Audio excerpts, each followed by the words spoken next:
नमस्कार दोस्तों, NLM education में आपका हार्दिक अभिनंदन, स्वागत साथियों। साथियों, आज हम पढ़ेंगे एक महत्वपूर्ण टॉपिक भारत अमेरिका संबंध। आप साथियों जानते हैं कि अमेरिका विश्व की एक प्रमुख आर्थिक सैनिक महाशक्ति है और आज 1991 में सोवियत संघ के विघटन के बाद तो कि एक ध्रुवीय विश्व का कहीं न कहीं नेतृत्व भी कर रही है। तो आज हम इस पर चर्चा करेंगे कि भारत अमेरिका संबंध किस दिशा में जा रहे हैं और किस प्रकार के हैं। पूरा इनका ऐतिहासिक विवरण धीरे-धीरे समझने की हम कोशिश करेंगे और जानने की कोशिश करेंगे। तो साथियों, पहले बेसिक तो ध्यान रखना चाहिए कि भारत और अमेरिका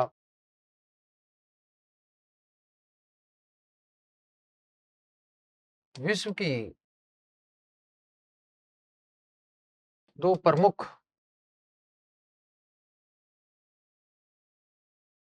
आर्थिक व सैनिक महाशक्तियाँ हैं।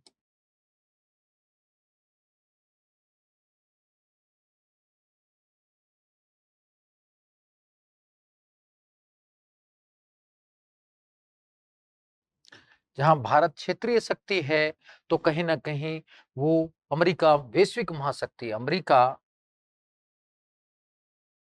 वैश्विक महाशक्ति है, तो भारत भी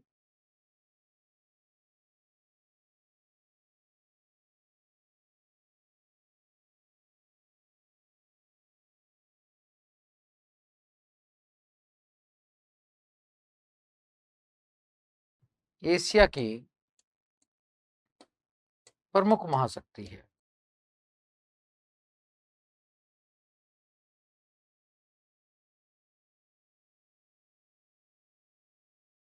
लेकिन दोनों देशों के संबंध परिस्थितियों के अनुरूप उतार-चढ़ाव वाले रहे हैं। समय के साथ कहीं न कहीं जो अंतर्राष्ट्रीय परिस्थितियाँ माने, उसी के अनुरूप दोनों के संबंध भी निर्धारित हुए हैं। तो वैश्विक वातावरण के अनुरूप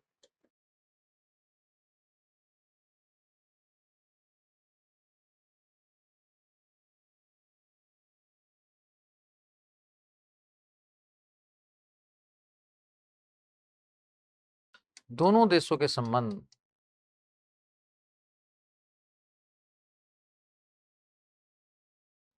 परिवर्तित होते रहे।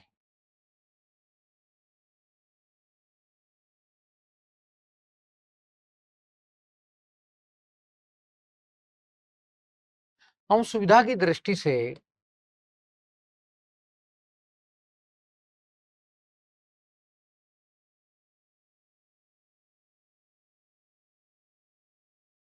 भारत-अमेरिका संबंधों को 3 भागों में बाँटते हैं।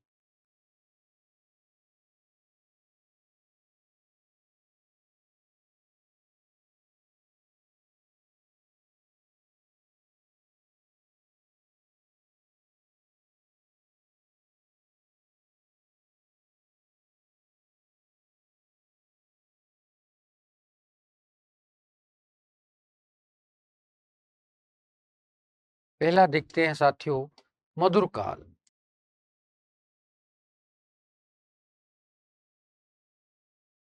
1947 से 54। फिर टकराव काल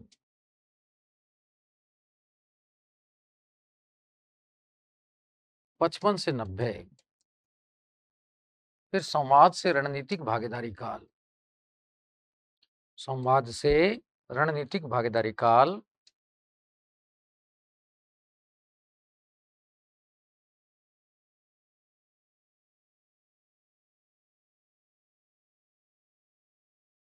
91 से अब तक।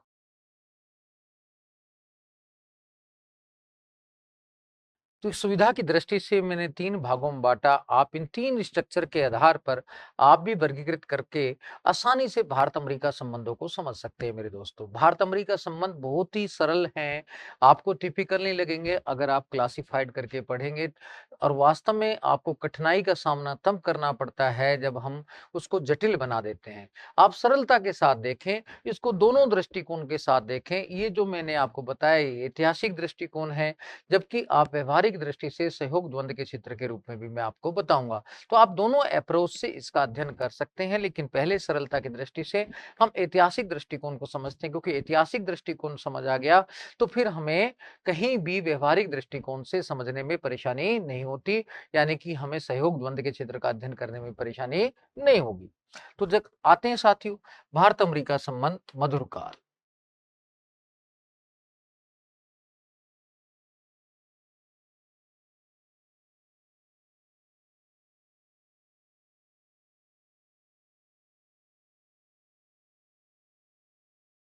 अब साथियों इसमें देखना है कि इस काल में कहीं न कहीं शीत युद्ध तो चल रहा था। आप जानते हैं कि शीत युद्ध की शुरुआत तो फुल्टन भाषण से ही मान ली जाती है कि वास्तव में जैसे ही 5 मार्च 1946 को फुल्टन ने भाषण दिया था अमेरिका में, वैसे ही शीत युद्ध का वातावरण बन गया था अंतर्राष्ट्रीय राजनीति में। तो भारत शीत युद्ध में डायरेक्ट भाग नहीं लेना चाहता था। वो चाहता था कि वो स्वतंत्र विदेश नीति अपनाए। इसलिए भारत एक ओर तो नेम का कहीं न कहीं आंदोलन का रूप देने का इस काल में प्रयास कर रहा था, लेकिन भारत का झुकाव अमेरिका की तरफ था। अमेरिका की तरफ झुकाव का सबसे बड़ा रीज़न था कि बेसिकली हमारी जो अर्थव्यवस्था थी, वो कहीं न कहीं ब्रिटेन पर निर्भर थी और ब्रिटेन जो है, वो अमेरिकी गुट में शामिल था। हम राष्ट्रमंडल में आज भी शामिल हैं, कॉमनवेल्थ में तब भी शामिल थे। तो इस कारण से हमारा झुकाव कहीं न कहीं अमेरिका की तरफ था। दूसरा कारण ये भी था कि स्टालिन की जो कठोर नीतियाँ थी, उन्होंने भी भारत को अमेरिका की तरफ झुकने के लिए कहीं न कहीं प्रेरित किया। तो चलते हैं साथियों इस बात को लिख भी लेते हैं, थोड़ा आपको ध्यान भी रहना चाहिए कि इस काल में भारत स्वतंत्र विदेश नीति के लिए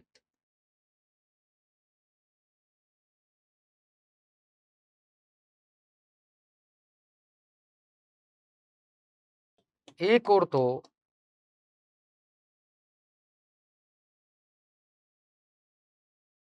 नेम को या गुरथरपिक्स आंदोलन को संगठन का रूप देने का प्रयास कर रहा था।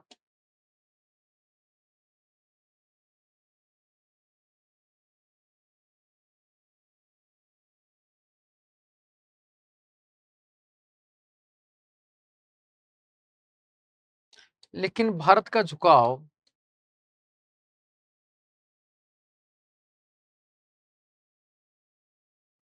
अमेरिका की तरफ था,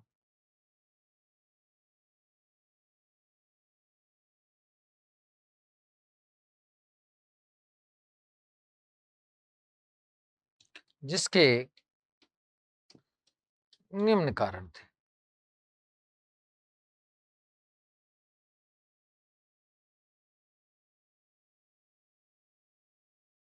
पहला, भारत की अर्थव्यवस्था व प्रशासनिक व्यवस्था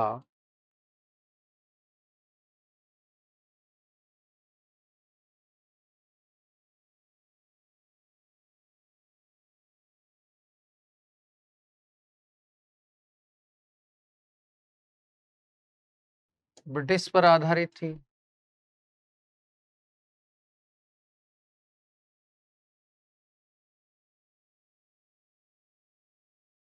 भारत कॉमनवेल्थ का भी सदस्य था।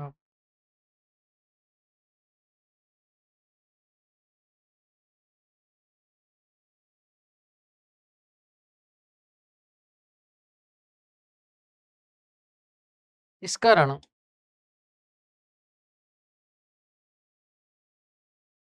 भारत का झुकाव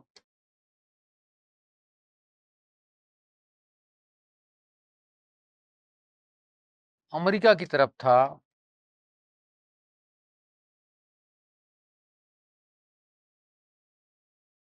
क्योंकि ब्रिटेन अमेरिकी गुट में था।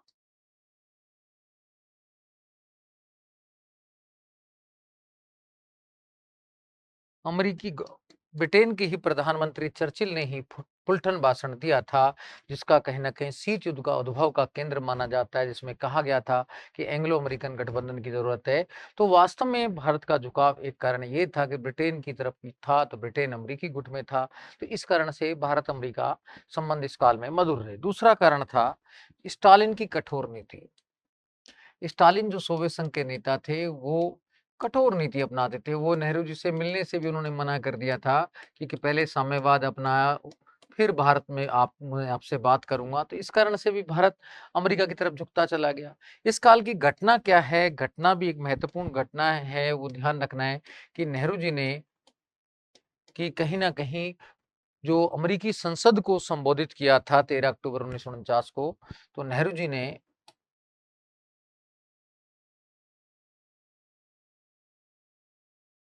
13 अक्टूबर 1949 को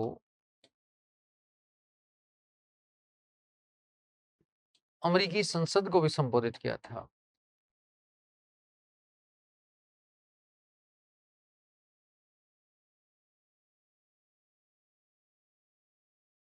तो ये आपको ध्यान में रखना है कि कहीं न कहीं इस काल में जो घटनाएँ आपको पता रहनी चाहिए। हालाँकि प्रतिनिधि सदन को किया था, उनके जो निम्न सदन है उसको संबोधित किया था। फिर भी ध्यान रखना है कि अमेरिकी संसद में पहला स्पीच नेहरू जी ने दिया, मोदी जी ने दिया, राजीव गांधी जी ने दिया और नेहरू जी ने पहली बार कहीं न कहीं अमेरिकी संसद को संबोधित भी किया, प्रथम प्रधानमंत्री के रूप में। ये भी आपको स्मरण रहना चाहिए। तो इस काल में कहीं न कहीं दोनों के संबंध मधुरता की ओर बढ़ने लगे थे। कहीं न कहीं अमेरिका को भी लग रहा था कि भारत एक लोकतांत्रिक देश है और उसकी ओर उसका कहीं न कहीं झुकाव भी रहेगा। तो इसलिए अमेरिका भी कहीं न कहीं भारत को तवज्जो दे रहा था। लेकिन समय के साथ सेकंड काल आते ही कहीं न कहीं टकराव का रूप धारण कर लिया। तो देखिए साथियों, फिर सेकंड काल देखते हैं, द्वितीय काल 1955 से 90 टकराव का। अब इसमें टकराव क्यों हुआ? उसके कई कारण थे कि वो आपको ध्यान रखना है।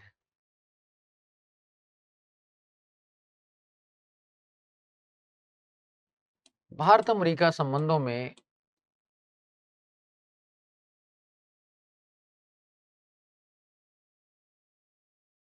टकराव के निम्न कारण थे।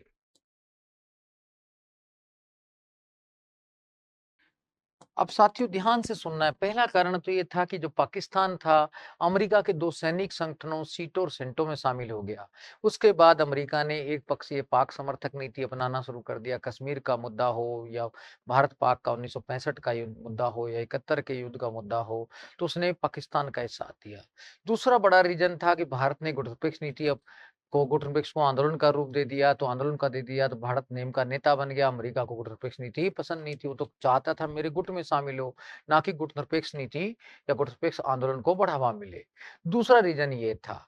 तीसरा रीज़न कहीं न कहीं ये भी था कि वास्तव में जो अमेरिका की जो नीतियाँ थी, वो भारत की भारत चाहता नहीं था कि विस्तारवादी नीति या शीत युद्ध को बढ़ावा दे, जबकि अमेरिका कहीं न कहीं ये नीतियाँ ही पहलू करना चाहता था। उस टकराव का सबसे बड़ा कारण जो था, पाकिस्तान का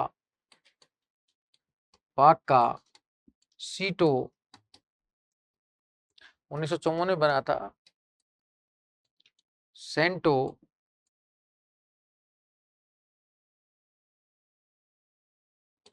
अमेरिकी सैनिक संगठनों में सम्मिलित होना।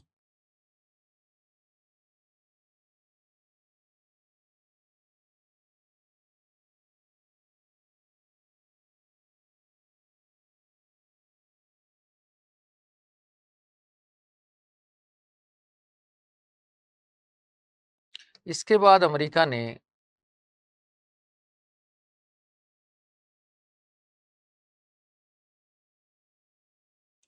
एक पक्षीय पाक समर्थक नीति अपनाई।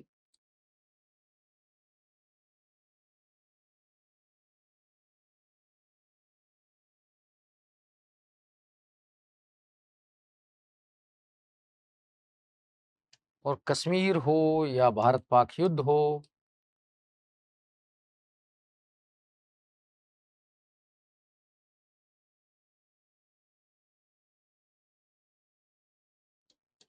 पाक का समर्थन। दूसरा जो बेसिक कारण था, वो भी ध्यान रखना है, गुटनिरपेक्ष नीति।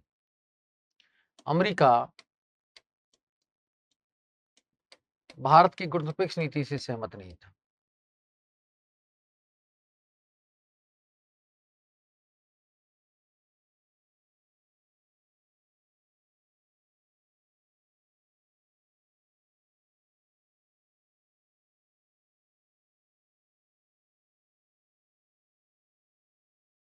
तीसरा जो रीजन था कि भारत शीत युद्ध का विरोध करता था, अमेरिका इससे भी सहमत नहीं था।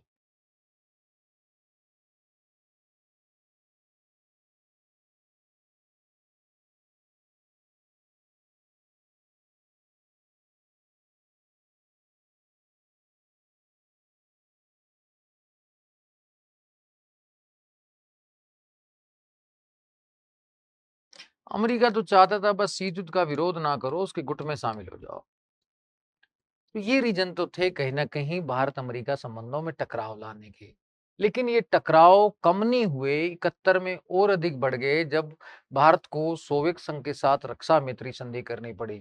वास्तव में 71 में ऐसी परिस्थितियां बन गई थी कि पाकिस्तान बार-बार भारतीय सीमा का अतिक्रमण कर रहा था। उस समय इंदिरा गांधी जी ने निक्सन से बात भी की थी, राष्ट्रपति अमेरिका के थे, उनसे कहा कि बार-बार पाकिस्तान हमारी सीमा का अतिक्रमण कर रहा है, लेकिन निक्सन ने जो राष्ट्रपति थे अमेरिका के, उन्होंने बड़ा ही कटाक्ष वाला जवाब दिया और कहा कि अगर आप पाकिस्तान के साथ युद्ध लड़ेंगे तो अमेरिका पाकिस्तान का साथ देगा।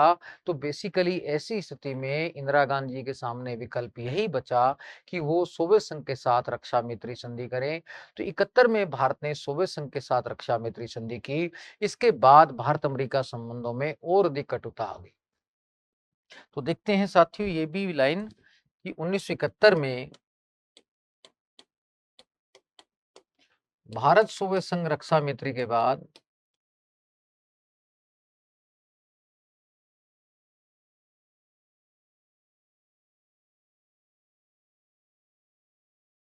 संधि के बाद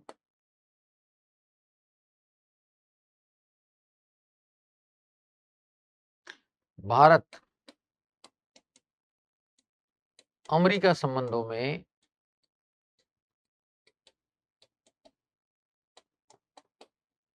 और अधिक कटुता आ गई।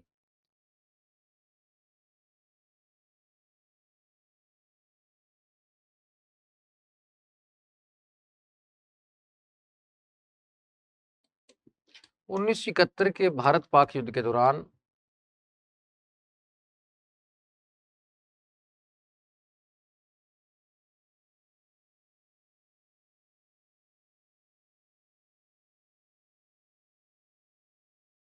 युद्ध के दौरान अमेरिका ने गन बोल्ट डिप्लोमेसी का इस्तेमाल करते हुए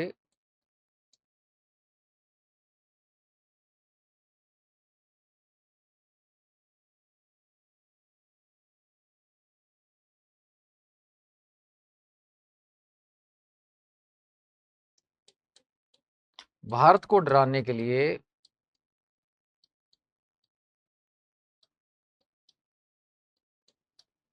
बंगाल की खाड़ी में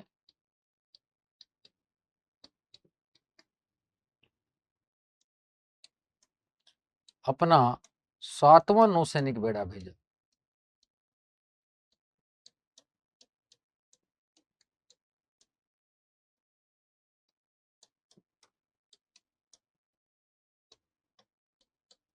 यानी कि अमेरिका कहीं न कहीं पाकिस्तान समर्थक नीति अपनाने लगा, भारत पाक युद्ध में भी भारत को डराने की कोशिश करने लगा।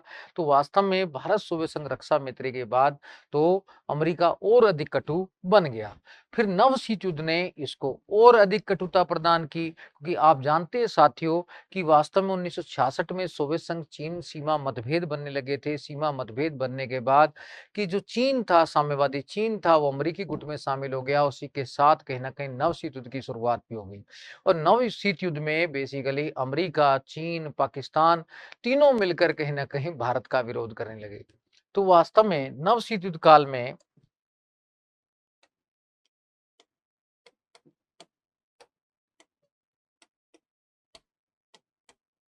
ये 72 से 84 तक का काल कहलाता है।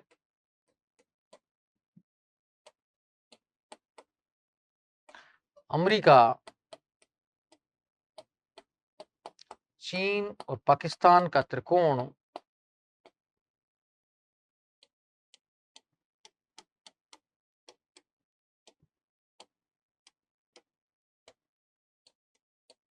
भारत का विरोध करने लगे।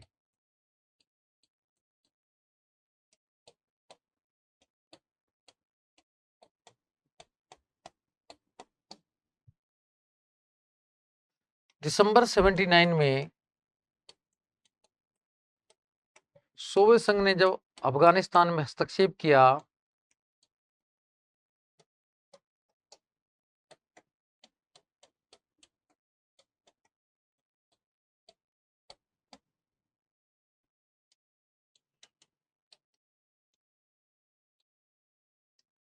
तो भारत ने सोवियत संघ की कटु आलोचना नहीं की थी। इससे भी अमेरिका आग भूला हुआ।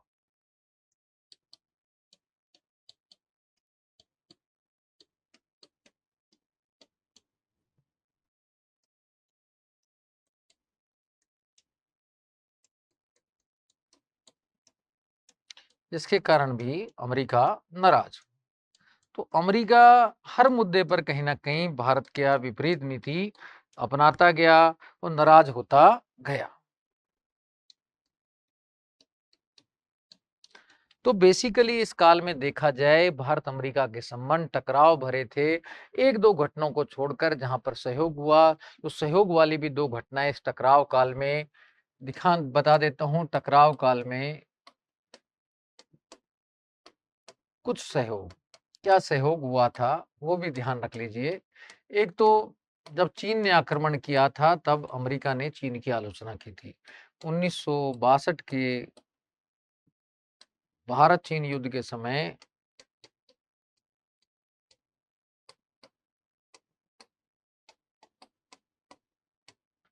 अमेरिका ने चीनी आक्रमण की आलोचना की।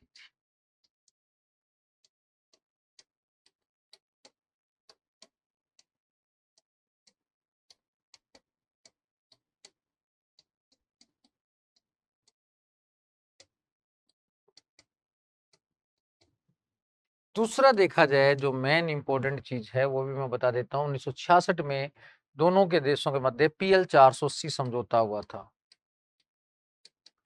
PL 480 गेहूं की किस्म में समझौते के तहत भारत ने अमेरिका से गेहूं का आयात किया था। इस समय भारत में खाद्यान्न संकट की स्थिति पैदा हो गई थी। अमेरिका से गेहूं का आयात किया था।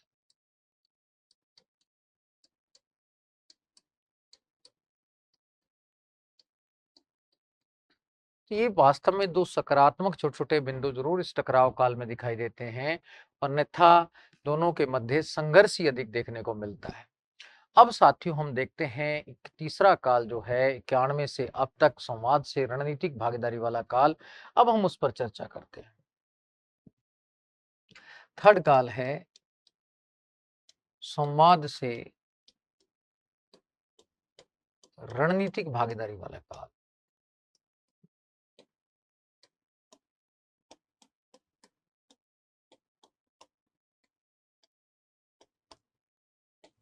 इस काल को 91 से अब तक का नाम दे सकते हैं। 91 से अब तक यही चल रहा है। अब इस काल में कहीं ना कहीं भारत अमेरिका संबंधों में प्रगति हुई और दोनों समाज से बढ़कर आज स्ट्रेटेजिक पार्टनरशिप के हो गए हैं दोनों के संबंध। तो वास्तव में ये संबंध बदले क्यों, क्या कारण रहा, हम उस पर भी चर्चा करेंगे।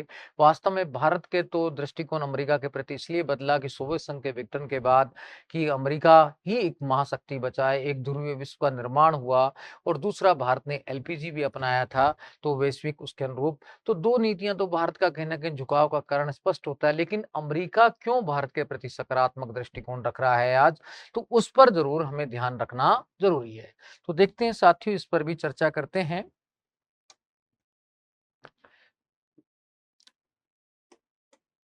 1991 के बाद भारत अमेरिका संबंधों में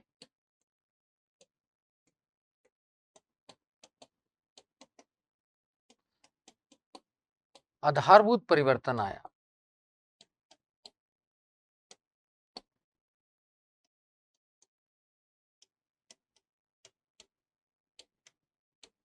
दोनों देशों के संबंध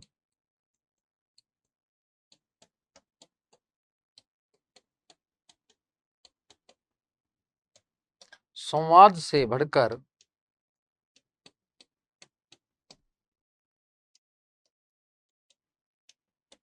रणनीतिक भागीदारी के हो गए।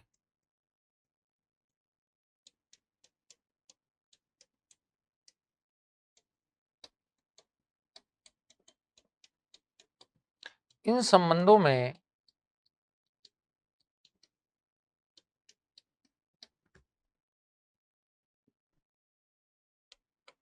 प्रगति के निम्न कारण।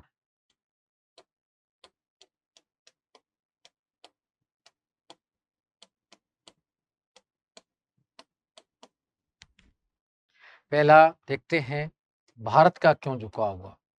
भारत का अमेरिका के प्रति झुकाव।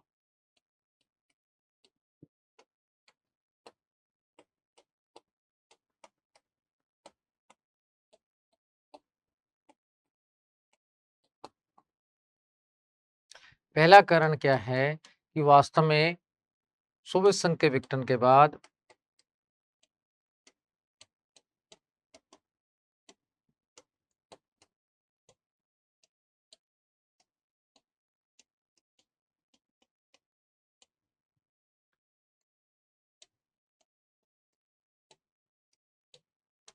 अमेरिकी नेतृत्व में एक ध्रुवीय विश्व की स्थापना।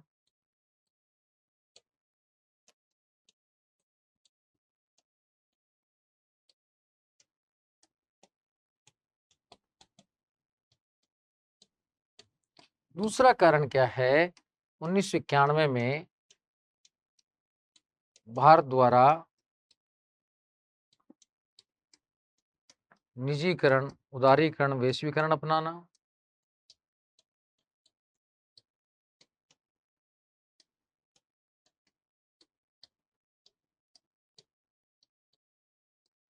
एलपीजी अपनाना।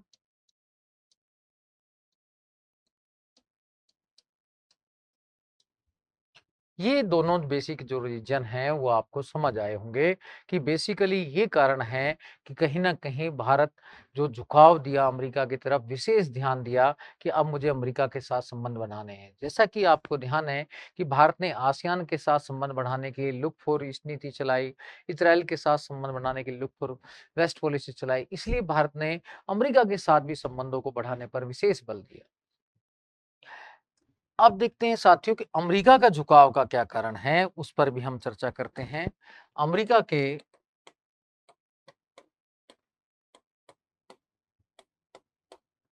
भारत के प्रति झुकाव के निम्न कारण।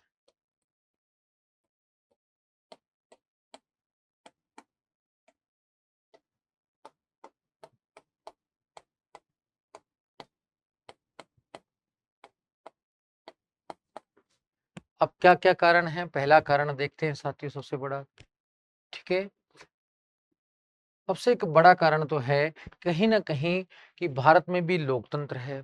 क्या है? लोकतंत्र। भारत में एक बड़ा मध्यम वर्ग है अंग्रेजी बोलने वाला, कि जो अमेरिकी वस्तुओं का अच्छा उपभोक्ता है। फिर बेसिकली अमेरिका के क्रिस्टाइलर जैसे विद्वानों का कहना कि भारत भविष्य में महाशक्ति बनेगा। वहाँ के पेंटागन विभाग का भी कहना भारत का महाशक्ति बनेगा। तो ऐसे बहुत सारे रीजन हैं जो कहीं ना कहीं अमेरिका को झुकाव के लिए प्रेरित करते हैं। पहला कारण तो 1991 में भारत द्वारा एलपीजी अपनाना।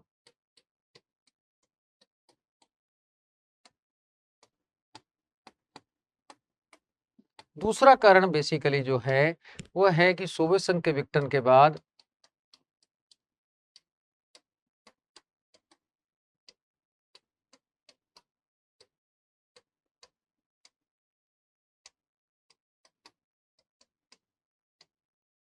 अमेरिकी दृष्टि में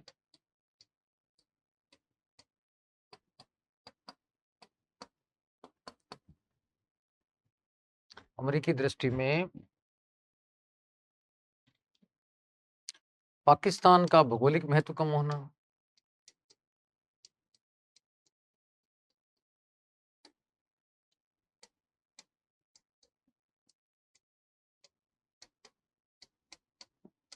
तीसरी जो चीज है आपको ध्यान रखनी है कि वास्तव में कि कहीं ना कहीं अब क्या है, अमेरिका को चुनौती देने वाले में चीन भी चुनौती दे रहा है।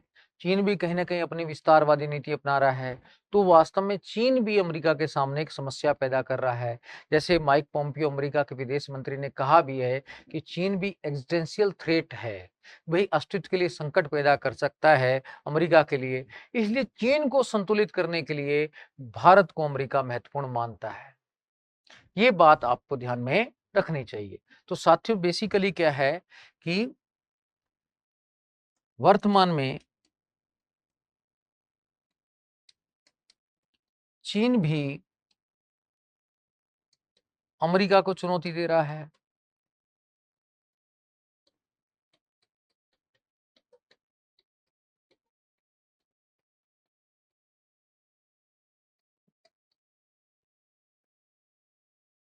अमेरिकी मंत्री, अमेरिकी सचिव माइक पोम्पियो कहते हैं कि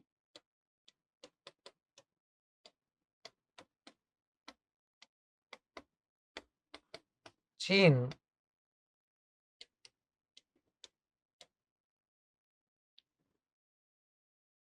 चीन अमेरिका के लिए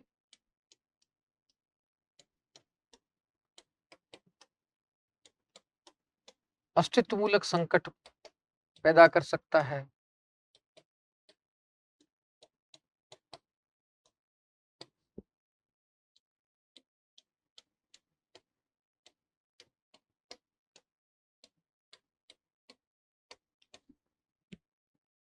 इन्होंने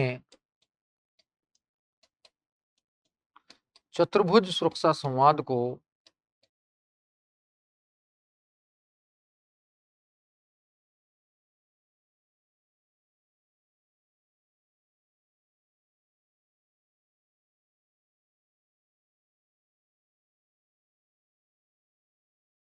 संवाद को एशिया का नाटो कहा।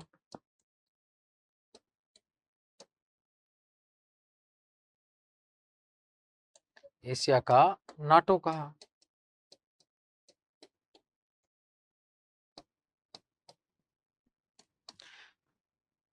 इस चतुर्भुज सुरक्षा परियोजना में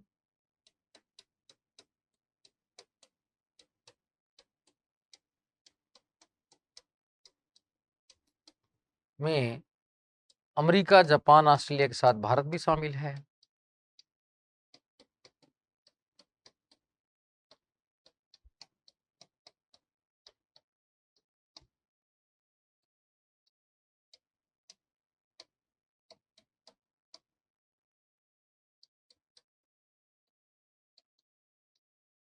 तो कहीं न कहीं ऐसी स्थिति में कहीं न कहीं अमेरिका के लिए महत्व तो पैदा होना ही है।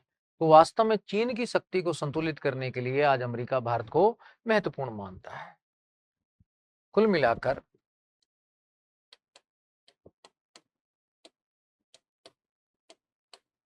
चीन की शक्ति को संतुलित करने के लिए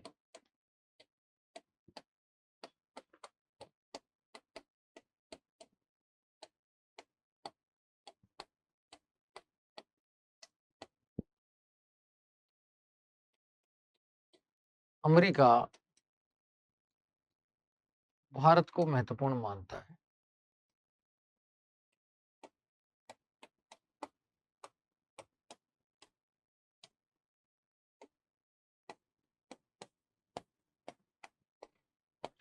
चौथा देखते हैं कि भारत में लोकतंत्र है।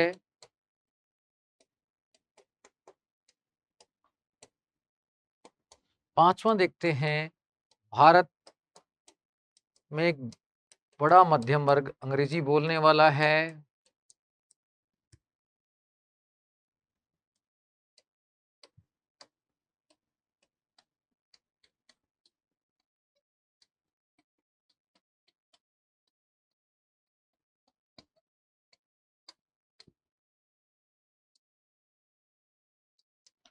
जो अमेरिकी उत्पादों का अच्छा उपभोक्ता है।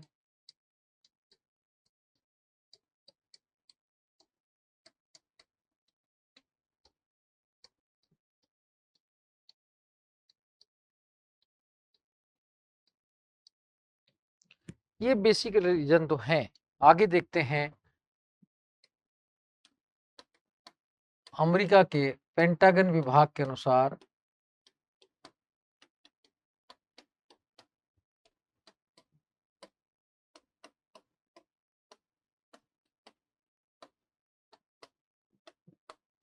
भारत 2025 में विश्व महाशक्ति बनेगा।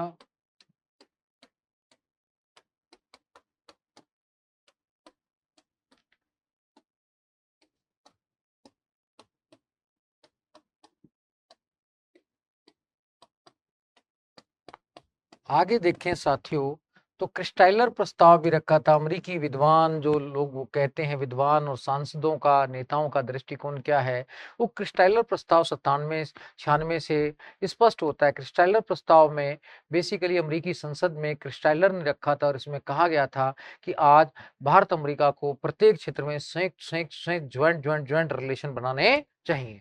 तो क्रिस्टाइलर प्रस्ताव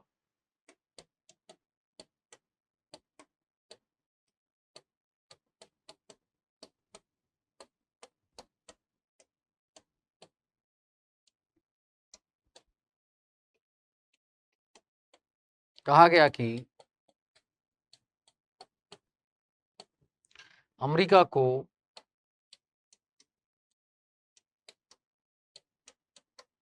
भारत के साथ प्रत्येक क्षेत्र में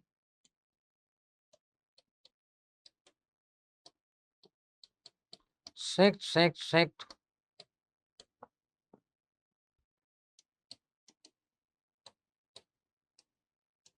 संबंध स्थापित करने चाहिए।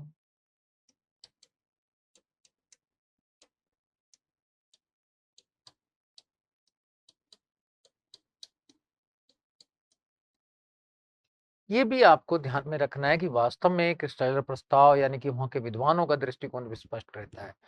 एक घटना ऐसी और घटी कि जिसने वास्तव में कि भारत अमेरिका संबंधों को और निकट ला दिया, वो थी 9/11 आतंकवादी घटना।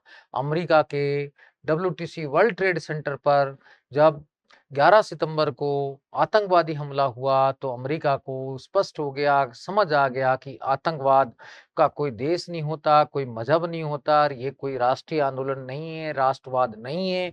ये सिर्फ एक बीमारी है जो पूरी मानवता को खत्म करने वाली है। उसके बाद अमेरिका ने आतंकवाद के विरुद्ध युद्ध की घोषणा कर दी, क्योंकि भारत तो पहले से ही आतंकवाद का विरोध कर रहा था, कि वो कह भी रहा था कि कश्मीर में आतंकवाद चल रहा है, कोई राष्ट्रवाद नहीं चल रहा है। अब अमेरिका को भी समझ आ गया कि आतंकवाद क्या होता है और किस तरीके से आतंकवाद किसी भी मानवता को नष्ट कर सकता है। उसके बाद भारत अमेरिका में संबंधों में और अधिक प्रगाढ़ता और मजबूती देखने को मिलती है। तो अगला जो घटनाक्रम है वो भी हम देखते हैं। अमेरिका में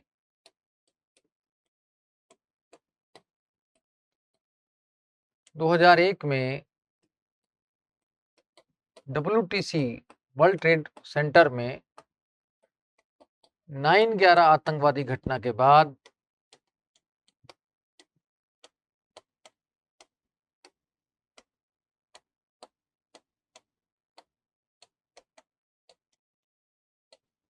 अमेरिका ने आतंकवाद के विरुद्ध युद्ध की घोषणा की।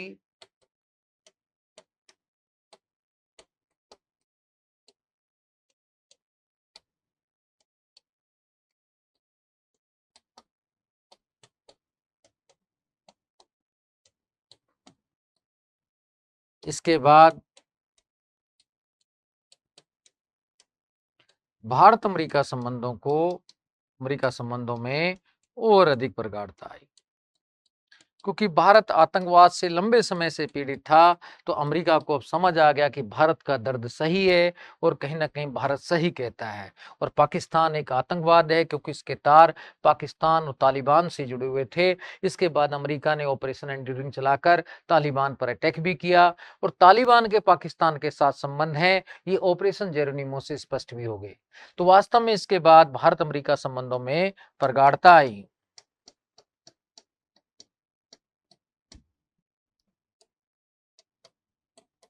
तो साथियों इस तरीके से देखते हैं कि 8 ये कारण दिखाई देते हैं जिससे भारत का के प्रति अमेरिका का झुकाव निरंतर बढ़ता गया और भारत अमेरिका संबंध आज धीरे-धीरे रणनीतिक भागीदारी के हो रहे हैं। तो देखते हैं कारण तो मैंने आपको बताए, अब हम चलते हैं किस तरीके से धीरे-धीरे क्या-क्या रुकावटें आई, पूरी कहानी सुनते हुए हम आगे बढ़ेंगे। साथियों जैसे भारत ने 1991 में उदारीकरण, वैश्वीकरण, निजीकरण अपनाया, तो 93 में भारतीय पीएम नरसिंह राव जी की बेसिकली अमेरिकी यात्रा पर गए। इस दौरान आर्थिक व्यापारिक समझौता भी हुआ। दोनों ने कहा कि आर्थिक व्यापारिक क्षेत्र में सहयोग करेंगे। लेकिन 1996 आते-आते सीटीबीटी के मुद्दे को लेकर दोनों देशों में मतभेद दिखाई दिया। क्योंकि भारत ये चाहता था कि केवल सीटीबीटी में शस्त्र नियंत्रण के साथ-साथ निशस्त्रीकरण का प्रावधान हो, लेकिन उसमें केवल शस्त्र नियंत्रण का प्रावधान रखा। इसलिए भारत ने सीटीबीटी का विरोध किया, क्योंकि भारत तो यूएनओ के अनुरूप पूर्ण परमाणु निशस्त्रीकरण का समर्थक था। लेकिन अमेरिका केवल शस्त्र नियंत्रण ही चाहता था, इसलिए मतभेद दिखाई दिए। 1996 में भारत ने सुरक्षा परिषद का चुनाव लड़ा, तो अमेरिका ने भारत का विरोध किया, समर्थन नहीं किया, इसलिए भारत को सुरक्षा परिषद का अस्थायी सदस्य का चुनाव भी यूएनओ में हारना पड़ा।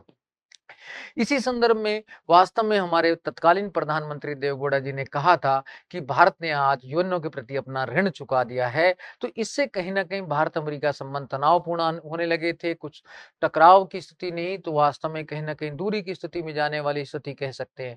लेकिन 98 में भारत ने जैसे ही परमाणु परीक्षण किया, तो अमेरिका ने भारत पर आर्थिक प्रतिबंध भी लगा दिए और इस परमाणु परीक्षण की आलोचना की। तो इस आलोचना के कारण कहीं न कहीं भारत अमेरिका संबंध कहीं रुक से गए थे।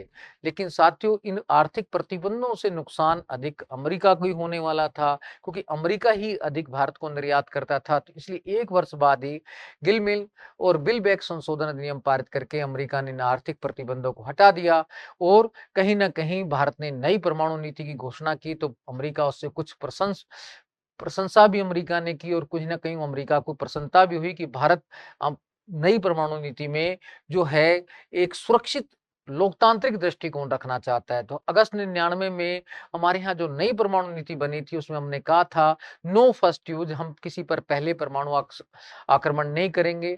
ये हमारी आत्मरक्षा के लिए है, किसी के विरुद्ध नहीं है। ये भी भारत ने स्पष्ट कहा और बेसिकली कहा कि गैर परमाणु पर हमला नहीं करेंगे और इस पर एक राजनीतिक नियंत्रण होगा, सैनिक नियंत्रण नहीं होगा। ये सारी बातें अमेरिका को कहीं न कहीं पसंद आई और वास्तव में नई परमाणु नीति के बाद देखने के बाद ही कहीं न कहीं इसके अनुरूप झुकाव के बाद ही 2000 में हमारे यहाँ अमेरिकी राष्ट्रपति क्लिंटन भारत यात्रा पर आए थे। और क्लिंटन जब भारत यात्रा पर आए तो इस दौरान एक नई सदी का भारत अमेरिका वैश्विक दृष्टिकोण घोषणा पत्र पर हस्ताक्षर हुए और परमाणु मुद्दे को सोल्व करने के लिए जसवंत टालबोट वार्ता बनी। तो अब धीरे-धीरे यहाँ पर चलते हैं साथियों। 1993 में भारतीय पीएम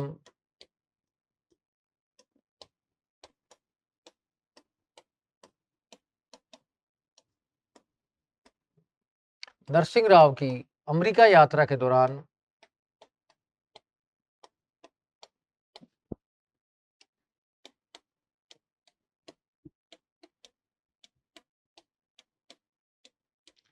आर्थिक व्यापारिक सहयोग समझौता हुआ।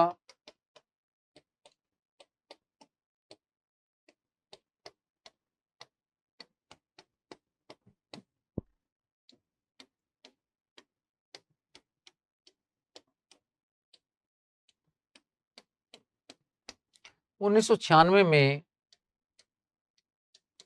सीटीबीटी को लेकर मतभेद।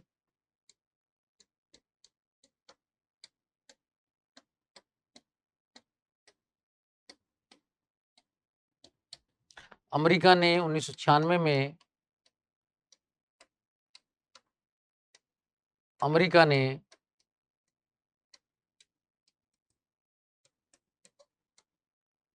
भारत का अस्थायी सदस्य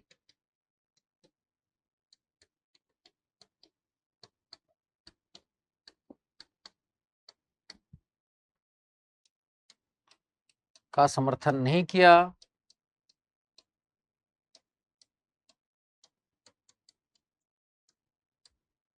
जिसके कारण भारत को हार का सामना।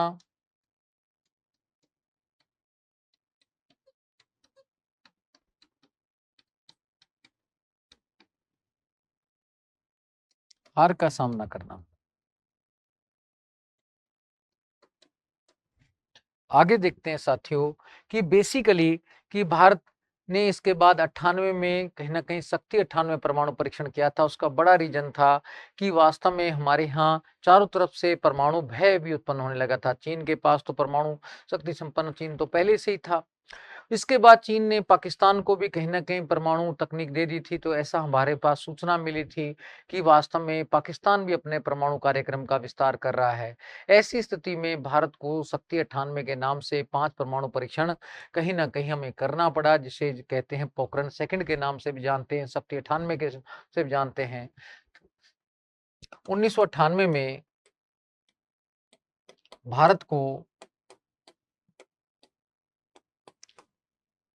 शक्ति 98 के नाम से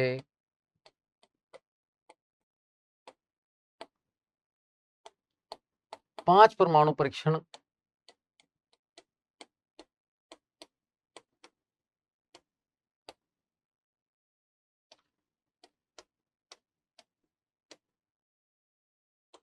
करने के लिए मजबूर होना पड़ा।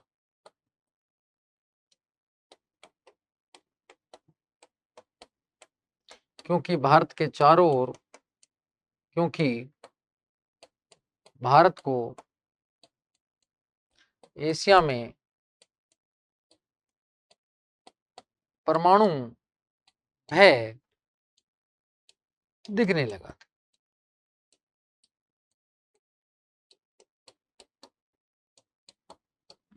अमेरिका ने इस परमाणु परीक्षण की आलोचना की और भारत पर आर्थिक प्रतिबंध लगा दिए। अमेरिका ने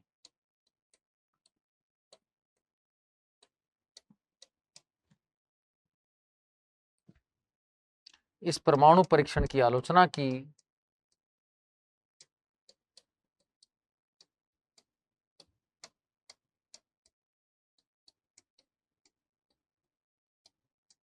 और भारत पर आर्थिक प्रतिबंध लगा दिए।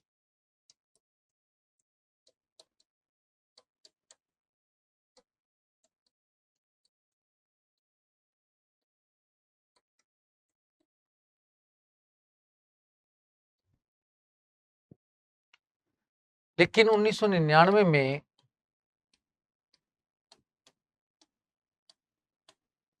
अमेरिका ने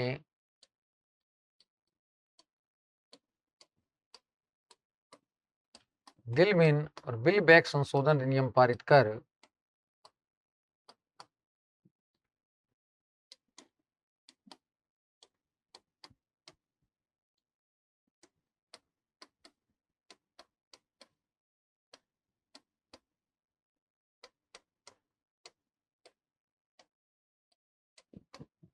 पारित कर आर्थिक प्रतिबंधों को हटा लिया।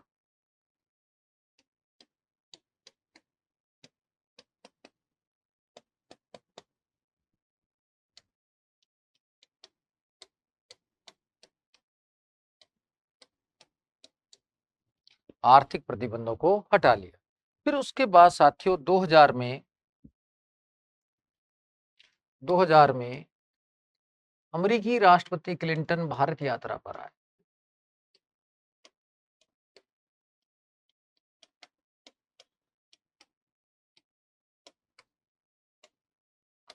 क्लिंटन भारत यात्रा पर आए।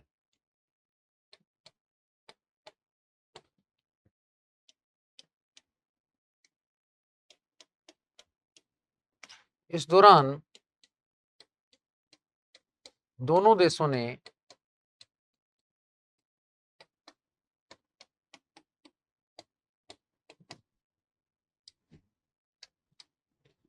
इक्कीसवीं सदी के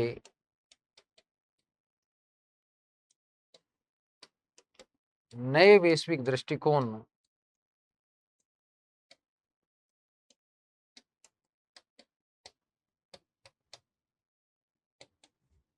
घोषणा पत्र पर हस्ताक्षर किए।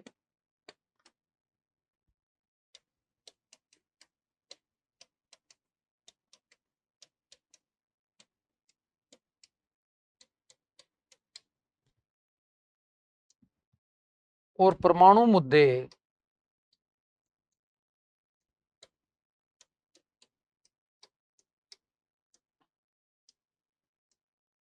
को हल करने के लिए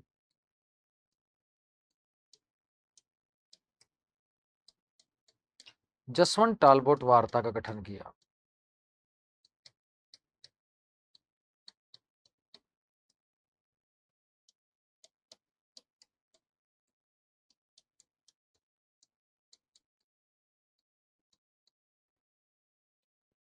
अब साथियों आगे देखते हैं।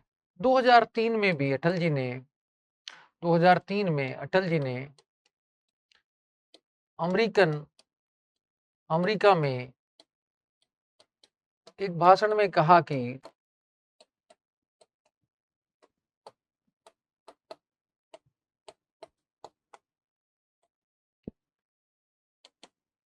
अमेरिका भारत का स्वाभाविक मित्र है।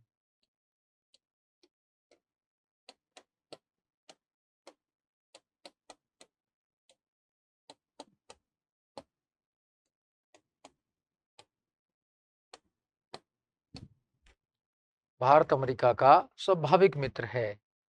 2000 अप्रैल 2005 में दोनों के मध्य 5 में रक्षा मंत्री प्रणब मुखर्जी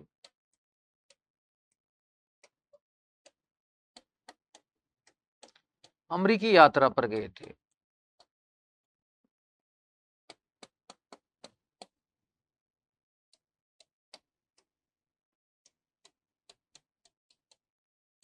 इस दौरान रक्षा संबंधी समझौता हुआ।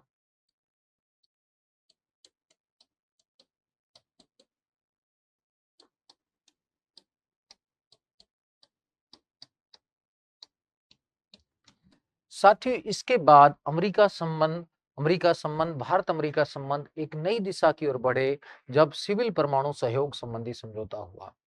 तो वास्तव में 18 जुलाई 2005 को भारत अमेरिका के मध्य सिविल परमाणु सहयोग समझौता हुआ कि वास्तव में इसके बाद दोनों के संबंध रणनीतिक भागीदारी की ओर बढ़ने लगे। तो आप देखते हैं साथियों कि भारत अमेरिका सिविल परमाणु सहयोग समझौता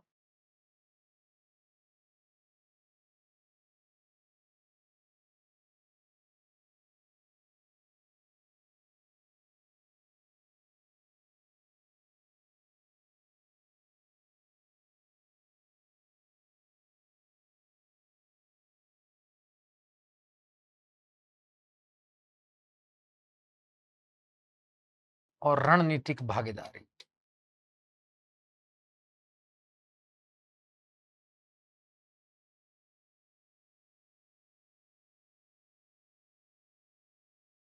साथियों जैसा कि मैंने आपको बताया कि 2000 में जसवंत टालबोट वार्ता का गठन हुआ था और उसी वार्ता का कहीं न कहीं एक सकारात्मक जो हल निकला वो था कि 18 जुलाई 2005 को भारत अमेरिका के मध्य सिविल परमाणु सहयोग समझौता, यानी कि अब अमेरिका भारत को सिविल जो है ऊर्जा के क्षेत्र में परमाणु ईंधन आपूर्ति व संयंत्रों के विकास में सहायता प्रदान करेगा।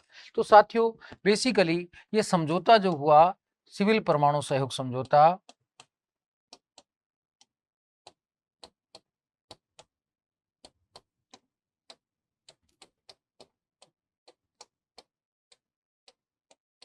मनमोहन सिंह जी की 18 जुलाई 2005 को अमेरिकी यात्रा के दौरान हुआ था, इसलिए इसको जुलाई समझौता 18 जुलाई समझौता भी कहते हैं। इसका दूसरा नाम हेनरी हाइड एक्ट भी है क्योंकि इसे अमेरिकी संसद में हेनरी हाइड ने रखा था।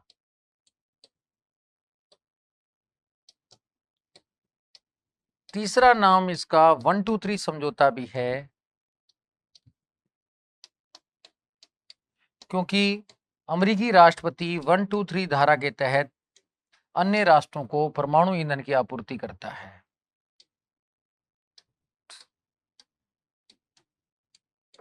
इस समझौते में तत्कालिक अवस्था में क्या प्रावधान किया गया था कि 2005 में हमारे 22 में से जो 14 परमाणु संयंत्रों में बेसिकली अमेरिका 14 परमाणु संयंत्रों में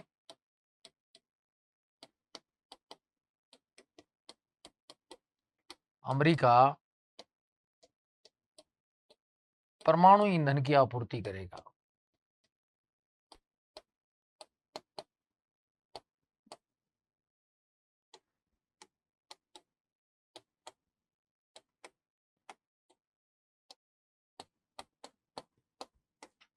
इससे वास्तव में भारत को ऊर्जा सुरक्षा प्राप्त होगी और इस दिशा में कह सकते हैं कि वास्तव में दोनों के संबंध पर सिविल परमाणु सहयोग समझौते के बाद कहीं ना कहीं रणनीतिक भागीदारी को होगी कि दोनों समझौता ही बेसिकली करना दोनों के मध्य ये सिविल परमाणु सहयोग समझौता रणनीतिक भागीदारी पर बल देता है। ये समझौता 2008 में लागू हुआ। उसी के बाद आज लगभग जो है 15 देश भारत के साथ सिविल परमाणु सहयोग संबंधी समझौते कर चुके हैं। उसकी प्रथम पहल कहीं ना कहीं अमेरिका ने की थी। अमेरिका के बाद आज वास्तव में परमाणु ईंधन के मामले में भारत को पर्याप्त आपूर्ति हो रही है, चाहे कनाडा हो, चाहे नामीबिया हो, चाहे ऑस्ट्रेलिया हो, चाहे जापान हो। सभी देशों ने भारत के साथ सिविल परमाणु सहयोग संबंधी समझौते किए हैं। फ्रांस ने भी किया है, रूस ने भी किया है। ऐसे देशों का पूरा एक लिस्ट है जो मैंने पहले आपको राष्ट्रीय तकनीक में भी बताई थी। तो इस प्रकार से देखा जाए तो ये समझौता 2008 में लागू हो गया। तो इसी के साथ दोनों के रणनीतिक भागीदारी आपूर्ति के संबंध कहीं ना कहीं हो गए। दोनों के संबंध रणनीतिक भागीदारी के हो गए। इसी के बाद एनएसजी में भी न्यूक्लियर सप्लायर ग्रुप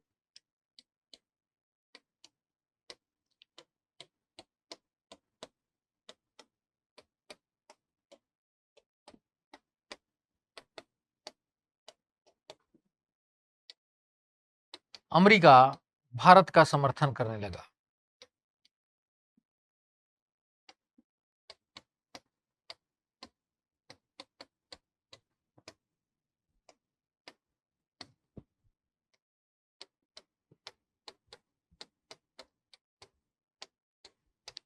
इससे संबंधित कुछ मतभेद भी थे, वो मतभेद भी मैं धीरे-धीरे सने-सने आपको बताता चलूँगा, लेकिन पहले आपको ये कॉन्सेप्ट बेसिक तो ध्यान में रहना चाहिए। उसके बाद साथियों जो अगली प्रगति हुई, वो 2009 में हुई। 2009 में बेसिकली जो अमेरिका की सचिव थी या मंत्री कहें, रक्षा मंत्री, कहीं न कहीं हिलेरी क्लिंटन भारत यात्रा पर आई थी। 2009 में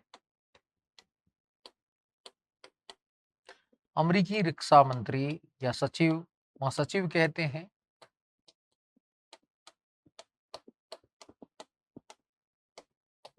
भारत यात्रा पर आई।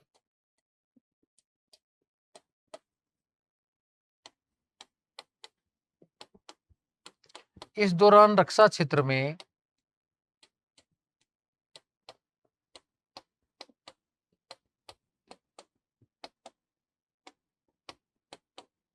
Uma and user monitoring agreement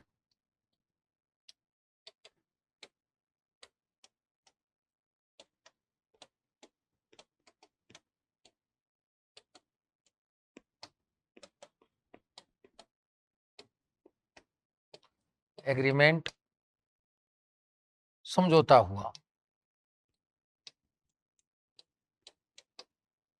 Uma का जो हिंदी में नाम कई बार लिया जाता है तो अंतिम निरीक्षण प्रयोग समझौता, इसको हिंदी में कहते हैं अंतिम निरीक्षण प्रयोग समझौता। अब साथियों इसमें क्या प्रावधान था मैं वो भी बता देता हूं। इसमें ये प्रावधान था कि बेसिकली अमेरिका भारत को कहीं ना कहीं सैनिक हथियारों की, रक्षा हथियारों की आपूर्ति करेगा, लेकिन भारत उन हथियारों को दूसरे देश को नहीं देगा, उसका अंतिम उपभोक्ता होगा। तो ये उमा समझौता कहीं ना कहीं दोनों देशों के संबंधों को प्रगाढ़ करने की दिशा में एक महत्वपूर्ण कदम साबित हुआ। उसके बाद साथियों देखते हैं नवंबर 2010 में अमेरिकी राष्ट्रपति बराक ओबामा भारत यात्रा पर आए थे और इस दौरान उन्होंने सुरक्षा परिषद स्थायी सदस्यता में भारत का समर्थन करने की घोषणा की। इससे पता चलता है कि अमेरिका भारत को अब तवज्जो देने लगा है, महत्व देने लगा है और इस दौरान विभिन्न क्षेत्रों में 18 सहयोग संबंधी समझौते भी हुए। तो साथियों देखते हैं नवंबर 2010 में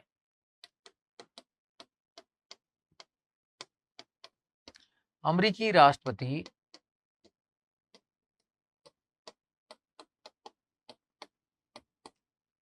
बराक ओबामा ओबामा भारत यात्रा पर आए।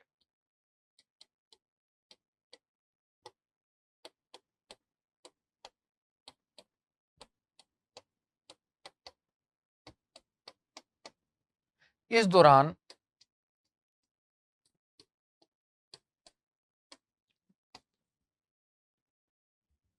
अमेरिका ने सुरक्षा परिषद स्थायी संस्था में भारतीय दावे का समर्थन किया।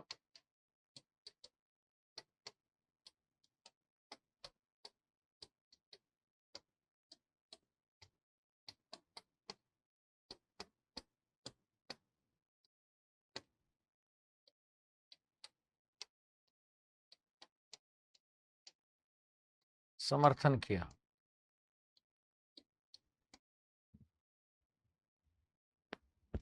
भारतीय दावे का क्या किया? समर्थन किया। और इस दौरान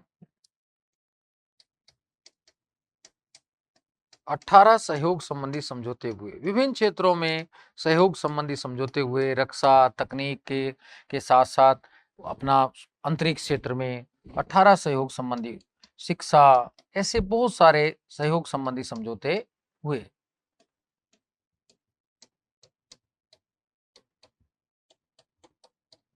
तो देखा जाए कि वास्तव में इस यात्रा ने भारत अमेरिका संबंधों को एक नई दिशा दी और दोनों के संबंधों में कहीं ना कहीं प्रगति की ओर आगे कदम भी बढ़ा। 2011 में जब बेसिकली हमारे प्रधानमंत्री मनमोहन सिंह अमेरिका यात्रा पर गए थे, उस दौरान परमाणु अपशिष्ट को लेकर सहमति बनी। अमेरिका अभी तक बोल रहा था कि मुझे परमाणु जो कचरा है, ईंधन मैं दूंगा, लेकिन उसका अपशिष्ट वापस लूंगा, क्योंकि भारत को इसके वास्तव में इसको रखने की तकनीक नहीं है, भारत के पास पर्याप्त तकनीक नहीं है, इसका दुरुपयोग हो सकता है। तो भारत ने कहा कि वास्तव में भारत इसका दुरुपयोग नहीं करेगा और इसका कहीं न कहीं सकारात्मक ऊर्जा के क्षेत्र में प्रयोग करेगा। तो इस घटना को भी मैं थोड़ा समझाने की चेष्टा करूँगा मेरे दोस्तों कि 2011 में परमाणु अपशिष्ट यानी कि कचरा जिसे कहते हैं, भारत प्रयोग करेगा, इस दौरान सहमति बनी। इसकी सहमति बनी। वास्तव में जो परमाणु ईंधन होता है, उसमें जो कचरा निकलता है, उसका अपशिष्ट निकलता है, अपशिष्ट में प्लूटोनियम होता है और प्लूटोनियम का बम भी बनता है। लेकिन भारत ने कहा कि भारत इसका बम नहीं बनाएगा, बल्कि भारत अपना जो नाभिकीय विकास क्रम के दूसरे चरण में एफबीआर का निर्माण कर रहा है। एफबीआर में जो फास्ट ब्रेडर रिएक्टर है,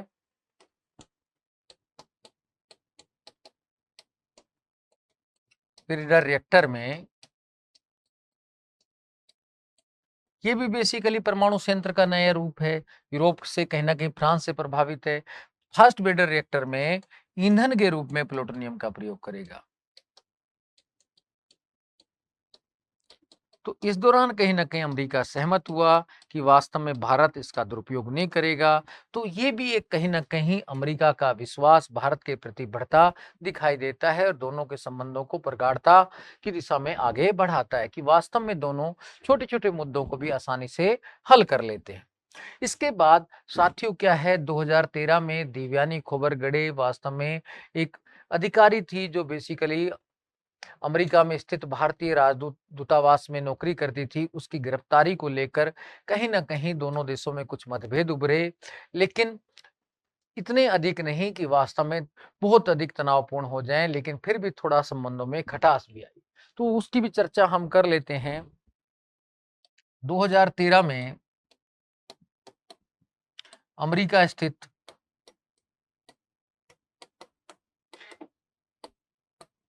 भारतीय दूतावास की कर्मचारी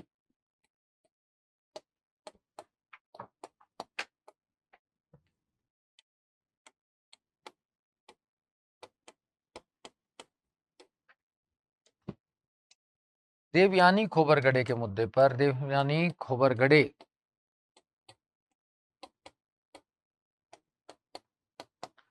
की गिरफ्तारी के मुद्दे पर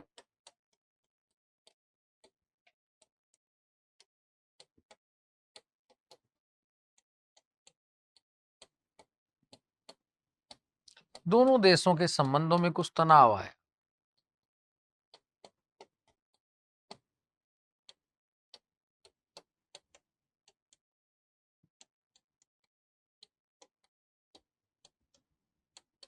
लेकिन इतना अधिक नहीं था कि संबंध विच्छेद हो जाए, लेकिन फिर भी कहीं न कहीं जो राजनीतिक प्रगति होनी थी, वो आर्थिक प्रगति होनी थी, उस दिशा में कोई नवीन समझौते होने थे, वो तो रुक दिए, लेकिन पुरानी ही सारी गतिविधियाँ जारी रही। तो इससे ये पता चलता है कि वास्तव में भारत-अमेरिका संबंध एक नई दिशा की ओर पहुँच चुके हैं, अब उन्हें वापस लेना बहुत मुश्किल है।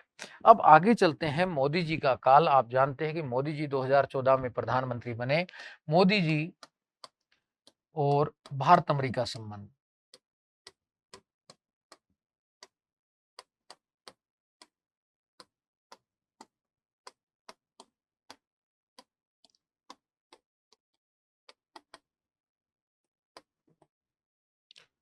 मोदी जी ने 2014 में ही अमेरिका की यात्रा की। उस यात्रा के दौरान उन्होंने डब्ल्यूटीओ के मुद्दे पर कहा कि भारत भले चाहे कृषि हो, अन्य क्षेत्र में भी वैश्वीकरण को अपनाएगा। इस पर सहमति मोदी जी ने दी। कृषि सब्सिडी मतभेदों को दूर किया गया इस यात्रा के दौरान। तो साथियों, देखते हैं 2014 में कि मोदी जी की अमेरिकी यात्रा के दौरान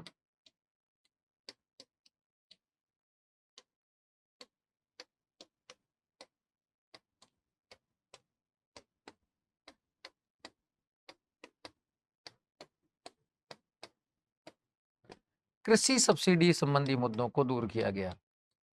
कि वास्तव में वैश्वीकरण में सब्सिडी नहीं देनी चाहिए, ऐसा अमेरिका का कहना है।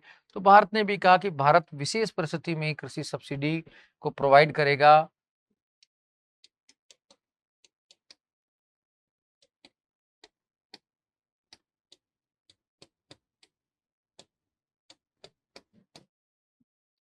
दूर किया गया। तो ये कहीं न कहीं एक सकारात्मक कदम था कि भारत भी एक नए युग में प्रवेश कर रहा है। आप जानते हैं मोदी जी तो वैसे भी गुजरात मॉडल की बात करते हैं, एलपीजी की बात करते हैं, तो उन्होंने कहा कृषि सब्सिडी में जो भी है कि वैश्वीकरण के अनुरूप आवश्यक परिवर्तन किए जाएँगे, क्योंकि हमारे यहाँ सब्सिडी दी जाती है, तो वास्तव में उससे कहते हैं कहीं न कहीं जो योग्यता की जो नीति है, उस पर कुठाराघात होता है और ना हमारे यहाँ व्यापार पर भी, कृषि संबंधी जो आयात पर भी, व्यापार पर भी प्रतिबंध लगाए हैं। तो मोदी जी ने आश्वासन दिया कि हम इनको भी शिथिल धीरे-धीरे करते जाएँगे और वैश्वीकरण के अनुरूप अपनी अर्थव्यवस्था को नीली प्रतियोगी अर्थव्यवस्था बनाएँगे। तो वास्तव में कहीं न कहीं अमेरिका भी आश्वस्त हुआ कि भारत भी एक प्रतियोगी अर्थव्यवस्था को अपने ढालना चाहता है। इससे भारत-अमेरिका संबंधों में व्यापार में प्रगति होगी, आर्थिक प्रगति होगी।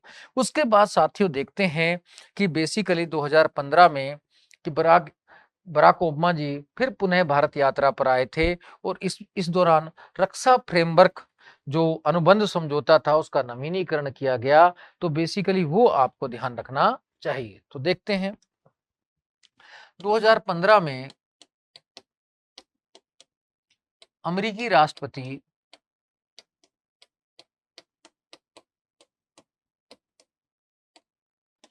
बराक ओबामा भारत यात्रा पर आए।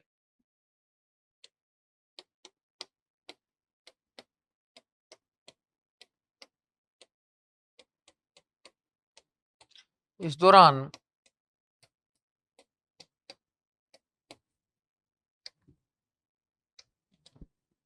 रक्षा फ्रेमवर्क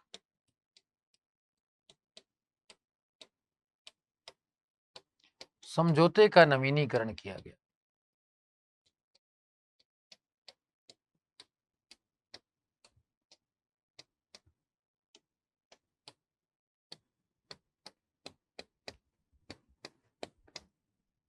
ये बेसिकली आपको ध्यान में रखना है कि बेसिकली रक्षा फ्रेमवर्क समझौते का क्या किया गया, नवीनीकरण किया गया। तो ये एक अद्भुत प्रगति थी।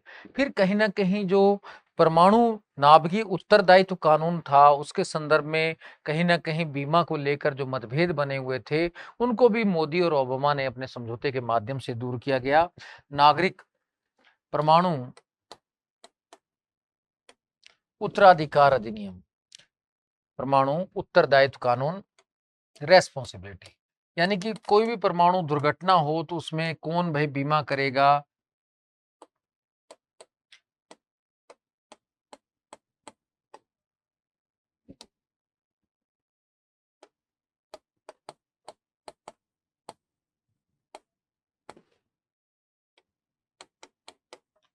मतभेदों को दूर किया गया। वास्तव में इसमें पहले ये प्रावधान था कि अगर कोई भी परमाणु दुर्घटना होती है तो अमेरिका कंपनियां बीमा करेंगी, लेकिन इस मोदी और बराक ओबामा के समझौते में कहा गया कि बेसिकली नहीं, जो बीमा है वो भारतीय कंपनियां करेंगी। तो इस दौरान कहा गया बीमा का कार्य भारतीय कंपनियां करेंगी।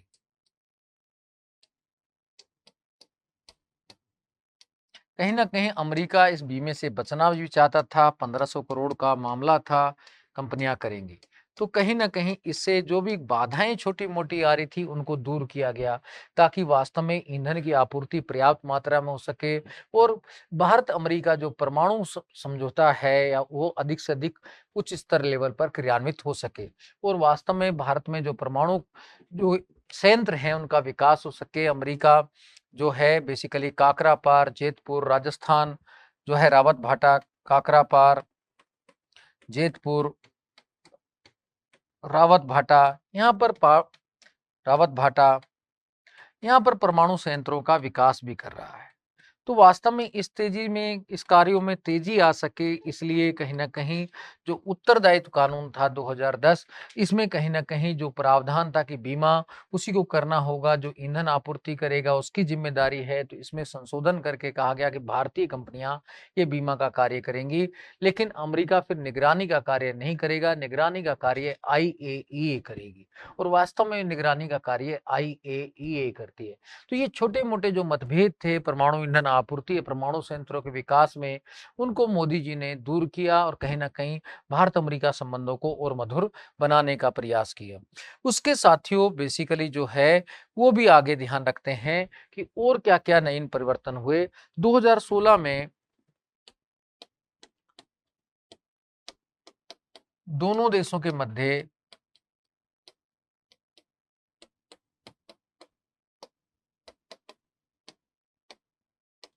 लीमा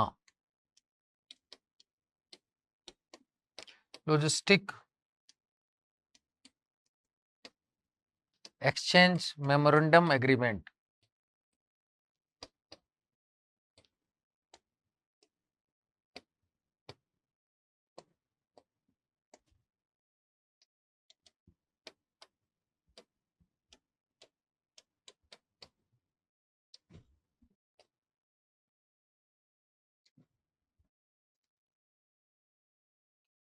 पर हस्ताक्षर किए गए कि वास्तव में दोनों एक दूसरे के जो स्थान हैं, अड्डे हैं, उनका प्रयोग कर सकेंगे, कि दोनों देश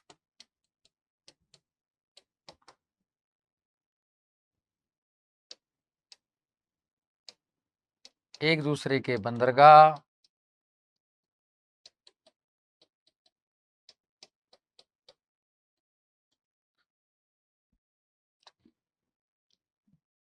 एयरपोर्ट,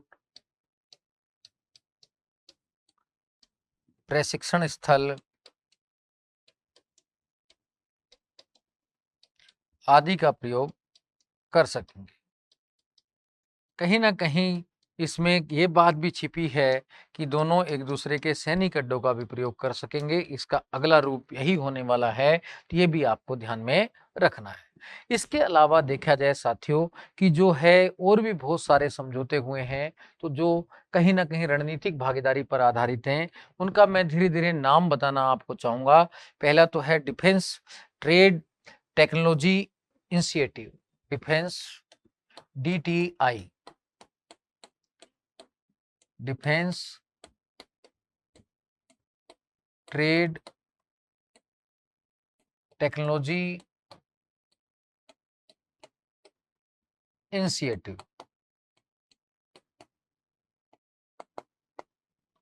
तो ये बेसिकली एक समझौता है कि जिसमें के माध्यम से कि दोनों एक दूसरे को अधिक से अधिक सैनिक तकनीक उपलब्ध कराएंगे, नए दौर की तकनीक उपलब्ध होगी, तो इससे कहीं ना कहीं एक रास्ता नया तैयार होने जा रहा है।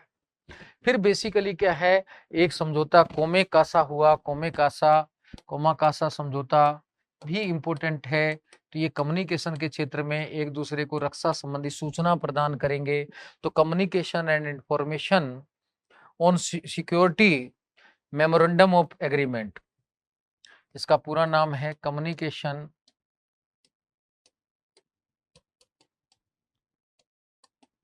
कम्युनिकेशन एंड इंफॉर्मेशन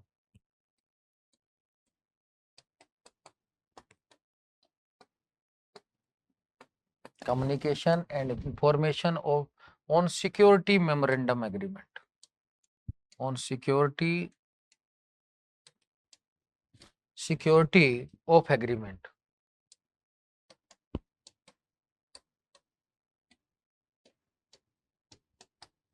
यानी कि रक्षा संबंधी सूचनाओं का आदान प्रदान।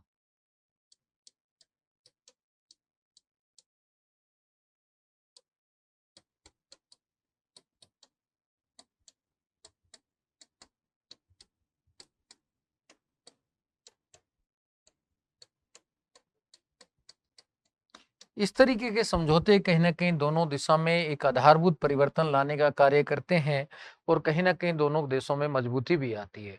इसके अलावा इंटेलिजेंस संबंधी जो है सूचना का बारे वही समझौता हुआ, उपग्रही संचार व आसूचना संबंधी समझौता, उपग्रही संचार व सूचना संबंधी समझौता,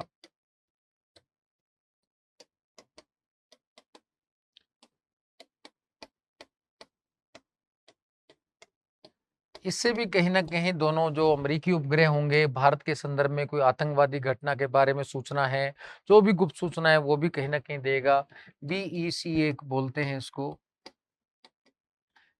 तो इस प्रकार के जो समझौते हैं, इससे पता चलता है कि भारत अमेरिका संबंध निरंतर प्रगति की ओर आगे बढ़ रहे हैं। इसके अलावा वास्तव में चतुर्भुज सुरक्षा संवाद में भी 2+2 की वार्ता होना ही चतुर्भुज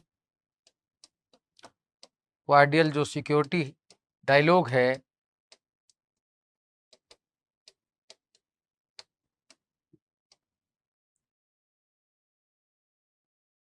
QSD में 2018 से 2+2 वार्ता, इसमें रक्षा संबंधी वार्ता भी हो रही है।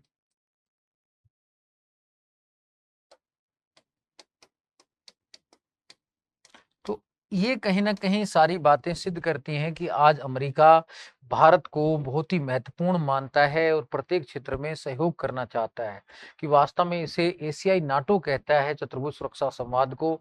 इसमें भारत, अमेरिका, जापान, ऑस्ट्रेलिया शामिल हैं। इनका उद्देश्य एशिया प्रशांत की रक्षा करना है और कहीं ना कहीं चतुर्भुज जो सुरक्षा संवाद है, ये कहीं ना कहीं देखा जाए तो चीन की एक प्रतिक्रिया के फलस्वरूप ही मानिए कि इसका कहीं न कहीं उद्देश्य है कि चीन के प्रभाव को हिंद महासागर और प्रशांत महासागर में रोकना।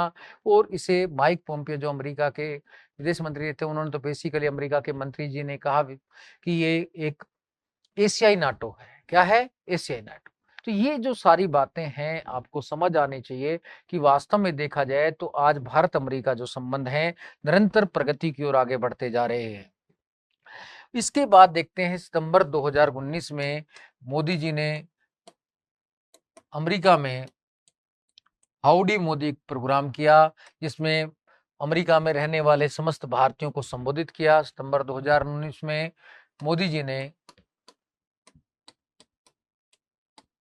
अमेरिका में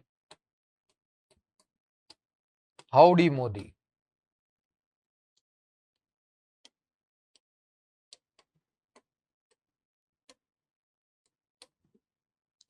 प्रोग्राम के अंतर्गत भारतीय मूल के अमेरिकी लोगों को संबोधित किया। मूल के अमेरिकी लोगों को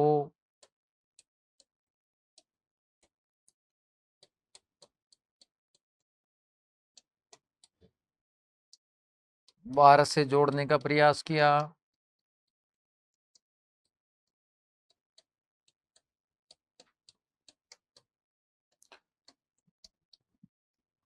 2020 में ट्रंप की भारत यात्रा के दौरान नमस्ते ट्रंप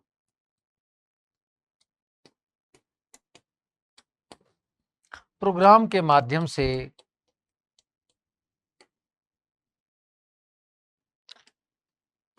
अमेरिकी राष्ट्रपति ट्रंप का स्वागत किया गया।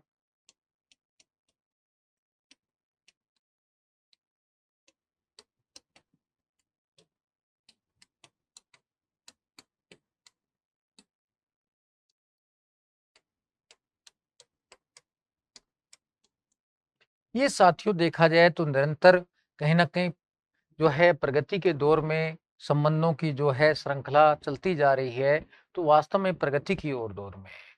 इसके बाद देखा जाए अमेरिका के नए राष्ट्रपति बने हैं बाइडन। बाइडन जो है उनसे पहली बार मोदी जी मिले सितंबर 2021 में।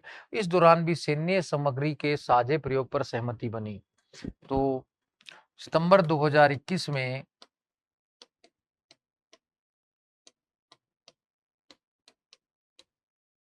मोदी जी की अमेरिका यात्रा के दौरान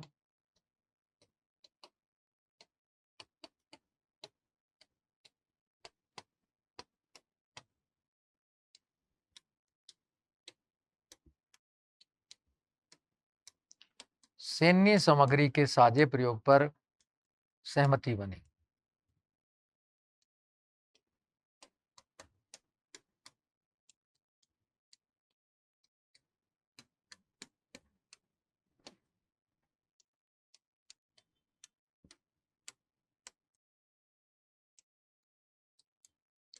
तो इस प्रकार से देखा जाए तो आज भारत अमेरिका संबंध निरंतर प्रगति करते जा रहे हैं। अंतरिक्ष के क्षेत्र में भी देखा जाए, चंद्रयान मिशन में भी अमेरिका ने फर्स्ट में सहयोग किया था।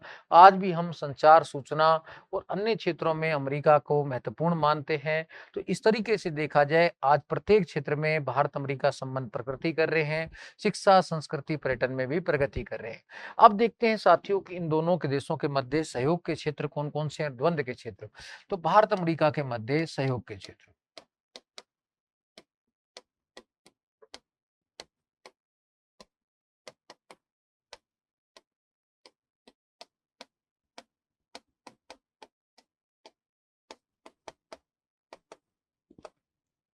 सबसे महत्वपूर्ण तो ऊर्जा क्षेत्र है। ऊर्जा क्षेत्र में मैंने बताया कि दोनों मामलों में कहीं न कहीं सहयोग कर सकते हैं, परमाणु ऊर्जा में भी और गैर परंपरागत ऊर्जा में भी।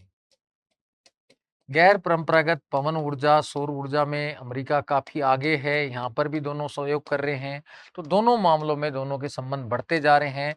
2005 में ये समझौता हुआ, 8 में लागू हुआ और इसमें जो भी मतभेद थे कहीं न कहीं उत्तरदायित्व अधिनियम को लेकर हो, परमाणु अपशिष्ट को लेकर हो, समाप्त हो चुके हैं और गैर परंपरागत में भी दोनों ने सहयोग संबंधी समझौता कर लिया। इससे दोनों देशों को ऊर्जा सुरक्षा प्राप्त होगी और दोनों प्रगति के मार्ग पर चलेंगे।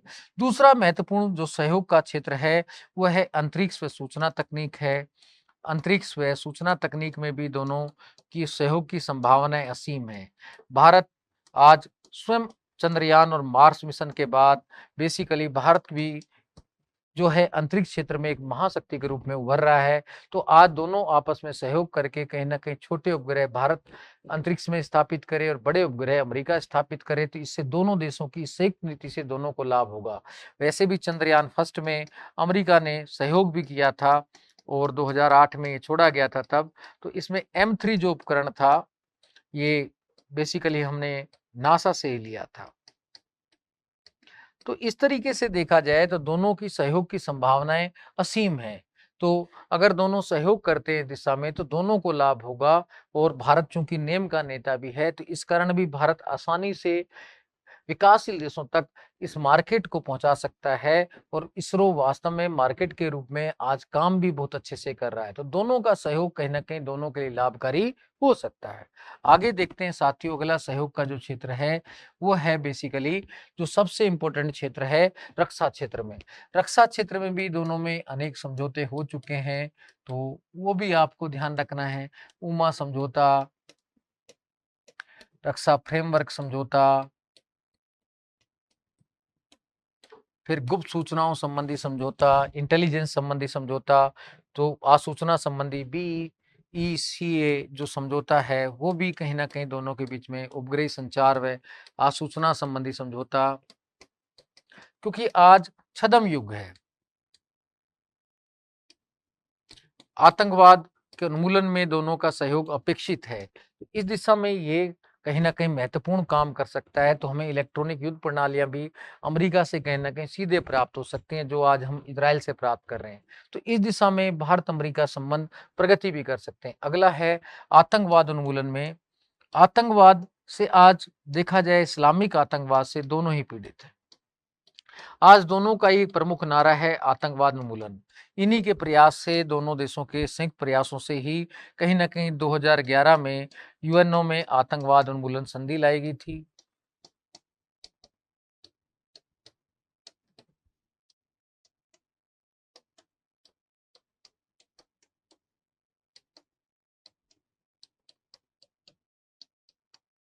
तो इसमें कहीं न कहीं दोनों की भागीदारी रहेगी, दोनों मिलकर कार्य करेंगे, तभी कहीं न कहीं आतंकवाद का उन्मूलन हो पाएगा।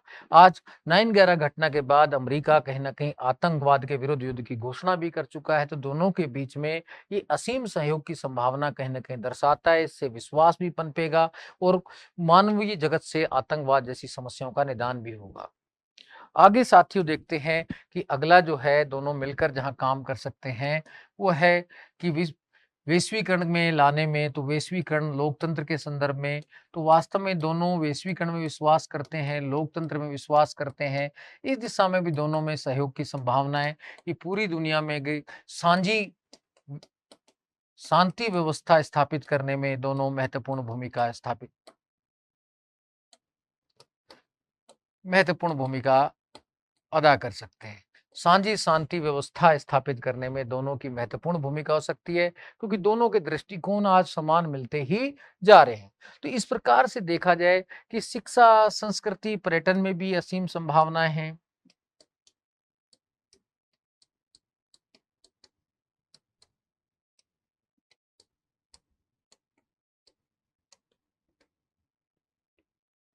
यहाँ भी असीम संभावनाएं दोनों के मध्य देख सकते हैं कि वास्तव में दोनों की नीतियां समान हैं, तो यहाँ पर भी दोनों मिलकर कार्य कर सकते हैं।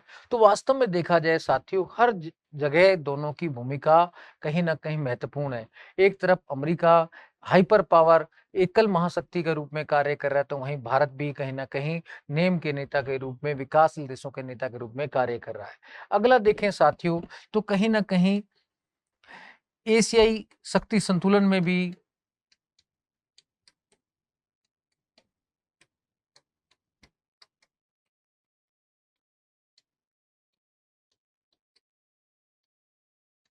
अमेरिका का पार्टनर बन सकता है भारत। और इसी दिशा में जो क्वाड है, इसी दिशा में कहीं न कहीं आया भी है। तो बेसिकली देखा जाए, चतुर्भुज जो परियोजना है, चतुर्भुज सुरक्षा संवाद है, वो इसी दिशा में 2007 में बनाया भी गया है और दोनों उसमें 2+2 वार्ता भी कर रहे हैं।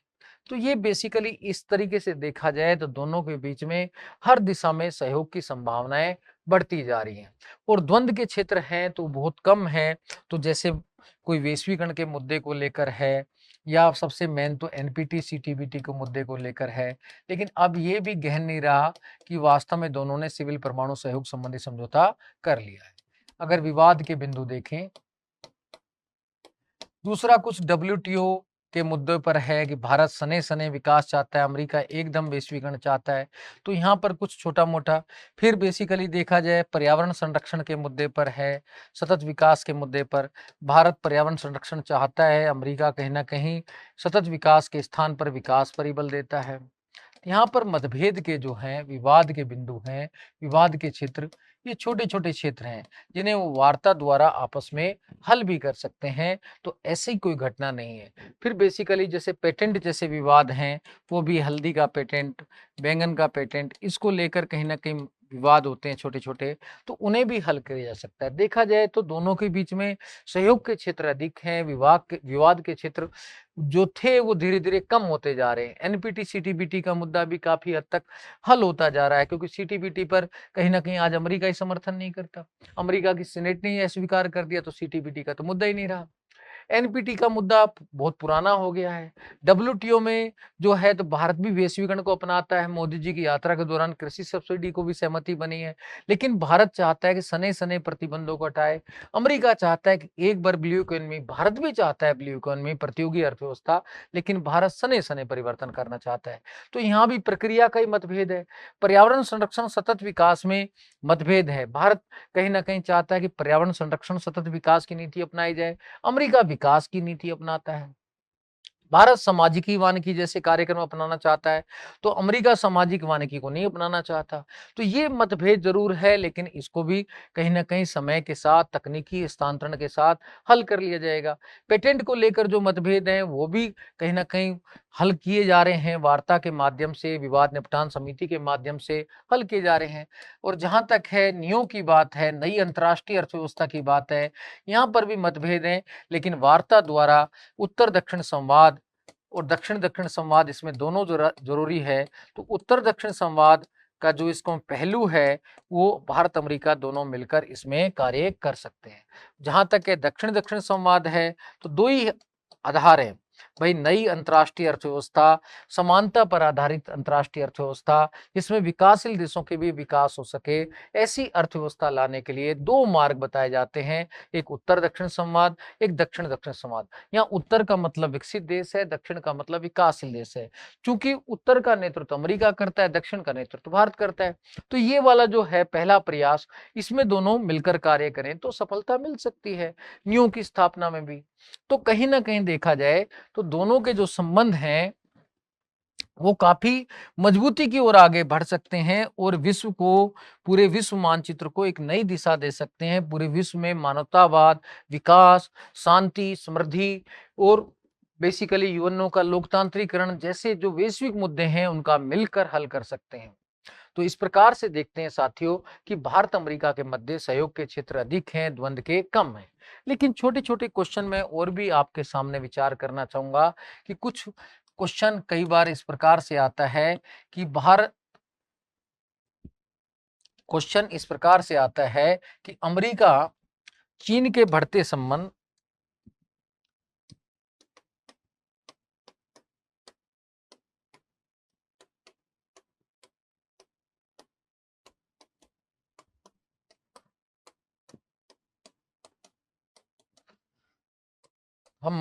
भारत अमेरिका संबंधों को कमजोर करते हैं।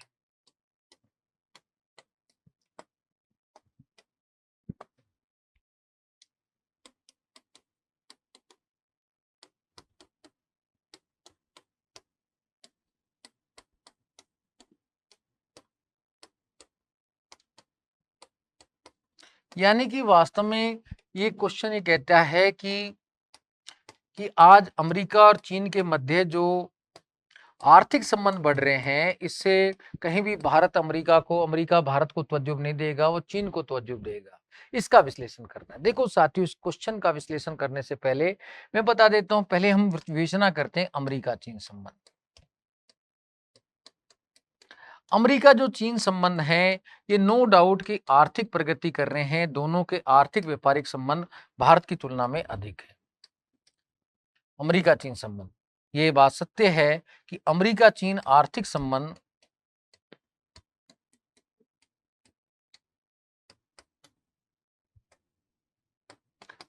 व्यापारिक संबंध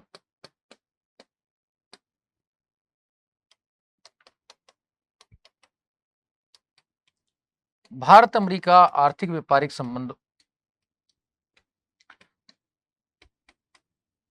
आर्थिक व्यापारिक संबंधों की तुलना में अधिक है। भाई कहीं ना कहीं जो चीन अमेरिका के आर्थिक व्यापारिक संबंध है, भारत अमेरिका संबंधों से क्या है, अधिक है। अधिक है, कहीं ना कहीं चीन अमेरिका के आर्थिक व्यापारिक संबंध ज्यादा हैं भारत अमेरिका की तुलना में। ये बात सत्य है। इसी संदर्भ में कुछ लोग ऐसा कहते हैं कि आज चीन अमेरिका संबंध बढ़ रहे हैं, लेकिन देखा जाए साथियों, क्या वास्तव में बढ़ रहे हैं? एक आर्थिक व्यापारिक संबंधों में प्रगति होने से क्या चीन अमेरिका संबंध प्रगाढ़ हो गए? लेकिन चीन अमेरिका के बीच में मतभेद देखा जाए तो हर क्षेत्र में मतभेद है।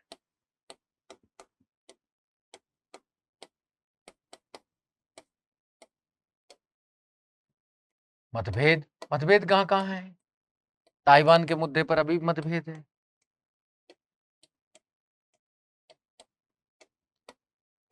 दक्षिणी चीन सागर के मुद्दे पर मतभेद है।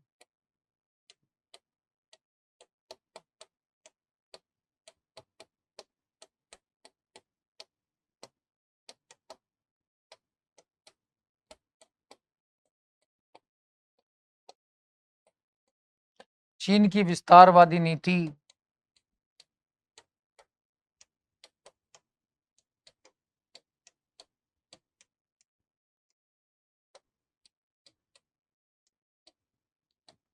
अमेरिका के लिए घातक है, जैसा कि माइक पोम्पियो ने कहा था कि अस्तित्वमूलक संकट पैदा कर सकता है। पोम्पियो कहते भी हैं,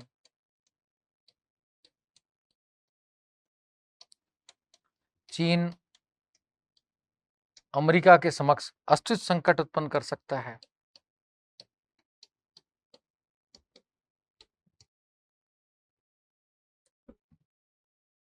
अस्तित्व संकट उत्पन्न कर सकता है।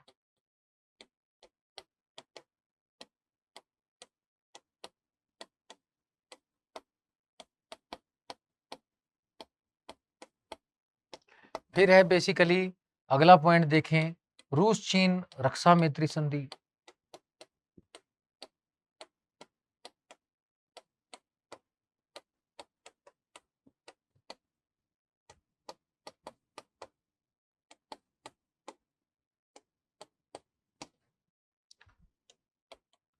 चीन उत्तरी कोरिया, ईरान के साथ बढ़ते संबंध,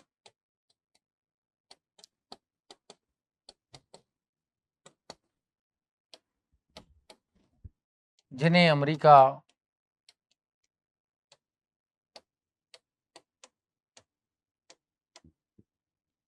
विरोध की दृष्टि से देखता है।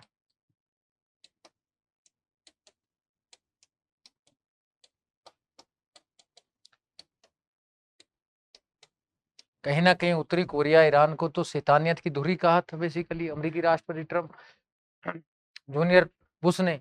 तो वास्तव में देखा जाए इनके साथ अमेरिका के संबंध हैं, तो कहीं ना कहीं ये संबंध क्या लगाते हैं, तनावपूर्ण। देखा जाए तो चीन अमेरिका के बीच केवल आर्थिक व्यापारिक संबंध है, मतभेदों का पूरा जाल है।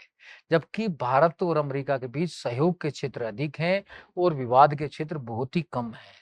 इसलिए कह सकते हैं कि चीन अमेरिका के बढ़ते संबंध भारत अमेरिका संबंधों पर नकारात्मक प्रभाव नहीं डाल सकते।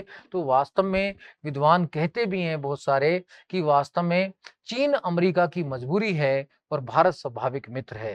तो ये बात आपको ध्यान रखना है कि भारत अमेरिका के मध्य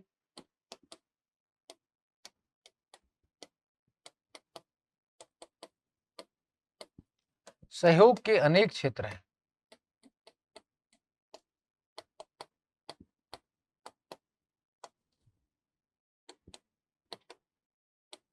और विवाद के क्षेत्र सीमित हैं।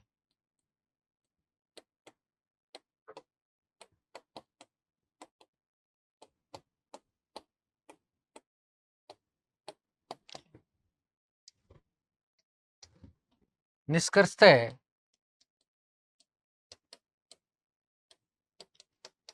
चीन अमेरिका बढ़ते संबंध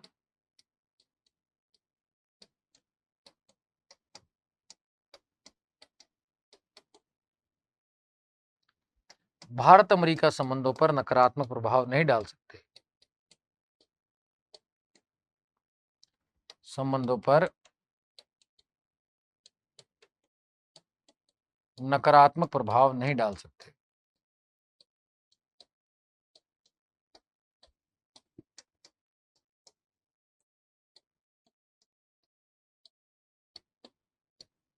अतः चीन अमेरिका की मजबूरी है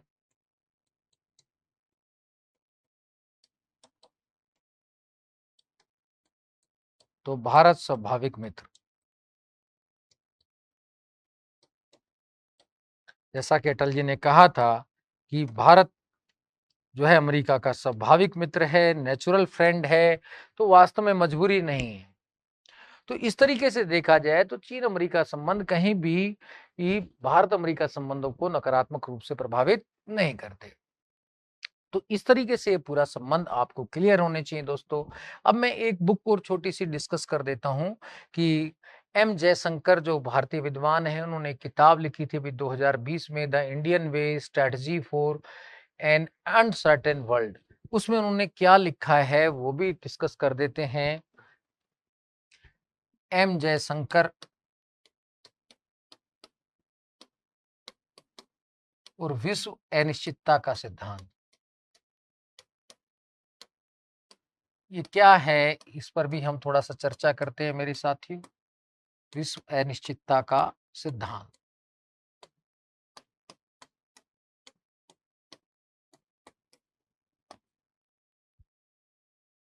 इन्होंने बुक लिखी थी। पहले बुक का नाम थोड़ा सा ध्यान रखना है कि basically the Indian way book कौन सी है, द इंडियन वे, फिर दो बिंदी, उसके बाद ध्यान रखना है स्ट्रेटजी फॉर एन, स्ट्रेटजी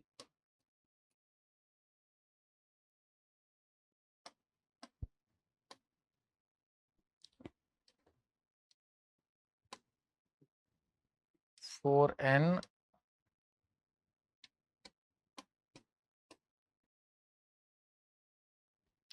और अनसर्टेन वर्ल्ड, अनसर्टेन वर्ल्ड। ये किताब इन्होंने 2020 में लिखी थी। इस किताब में उन्होंने कहा कि वास्तव में आज विश्व में अनिश्चितता छाई हुई है, क्योंकि अनिश्चितता ज्यादा है। विश्व अनिश्चितता क्यों ज्यादा है, कहते हैं कि आज अमेरिका जैसे राष्ट्र देखा जाए तो अपनी मूल नीतियों से भाग रहे हैं, पूंजीवादी नीतियों से भाग रहे हैं और मूल लक्ष्यों से हट रहे हैं और सुरक्षावादी नीतियां अपना रहे हैं। इनका कहना था कि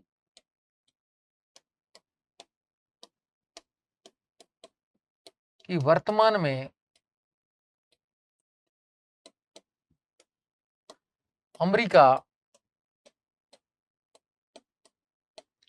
पूंजीवादी नीतियों से पीछे हट रहा है,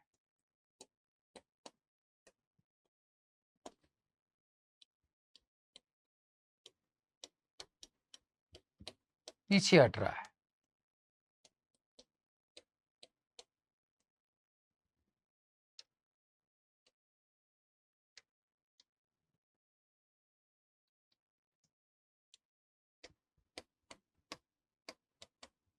जैसे दोहा वार्ता की उपेक्षा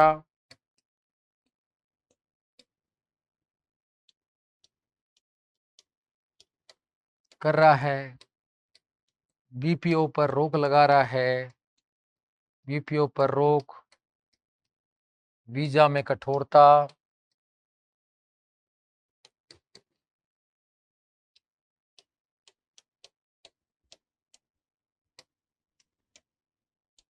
नीति अपना रहा है। तो इससे उसकी उदारता वाला जो लक्षण है कि भाई वैश्वीकरण वाला लक्षण है वो कम होता जा रहा है और वो सुरक्षावादी नीतियां ज्यादा अपना रहा है, सुरक्षात्मक नीतियां ज्यादा अपना रहा है।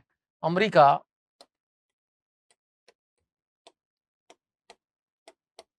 सुरक्षात्मक नीतियां ज्यादा अपना रहा है।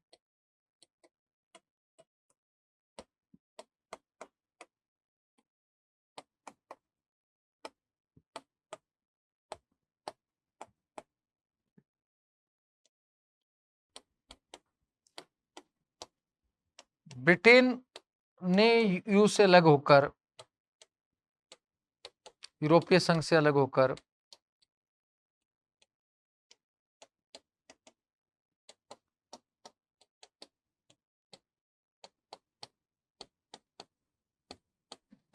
यूरोप की एकता को खंडित किया है।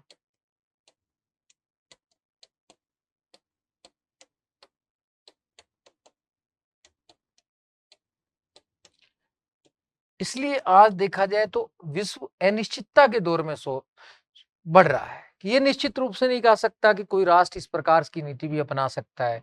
इसलिए अब भारत को भी उसी हिसाब से कार्य करना है अनिश्चित वर्ल्ड के अनुसार, ऐसा बेसिकली एम जयशंकर कहते हैं।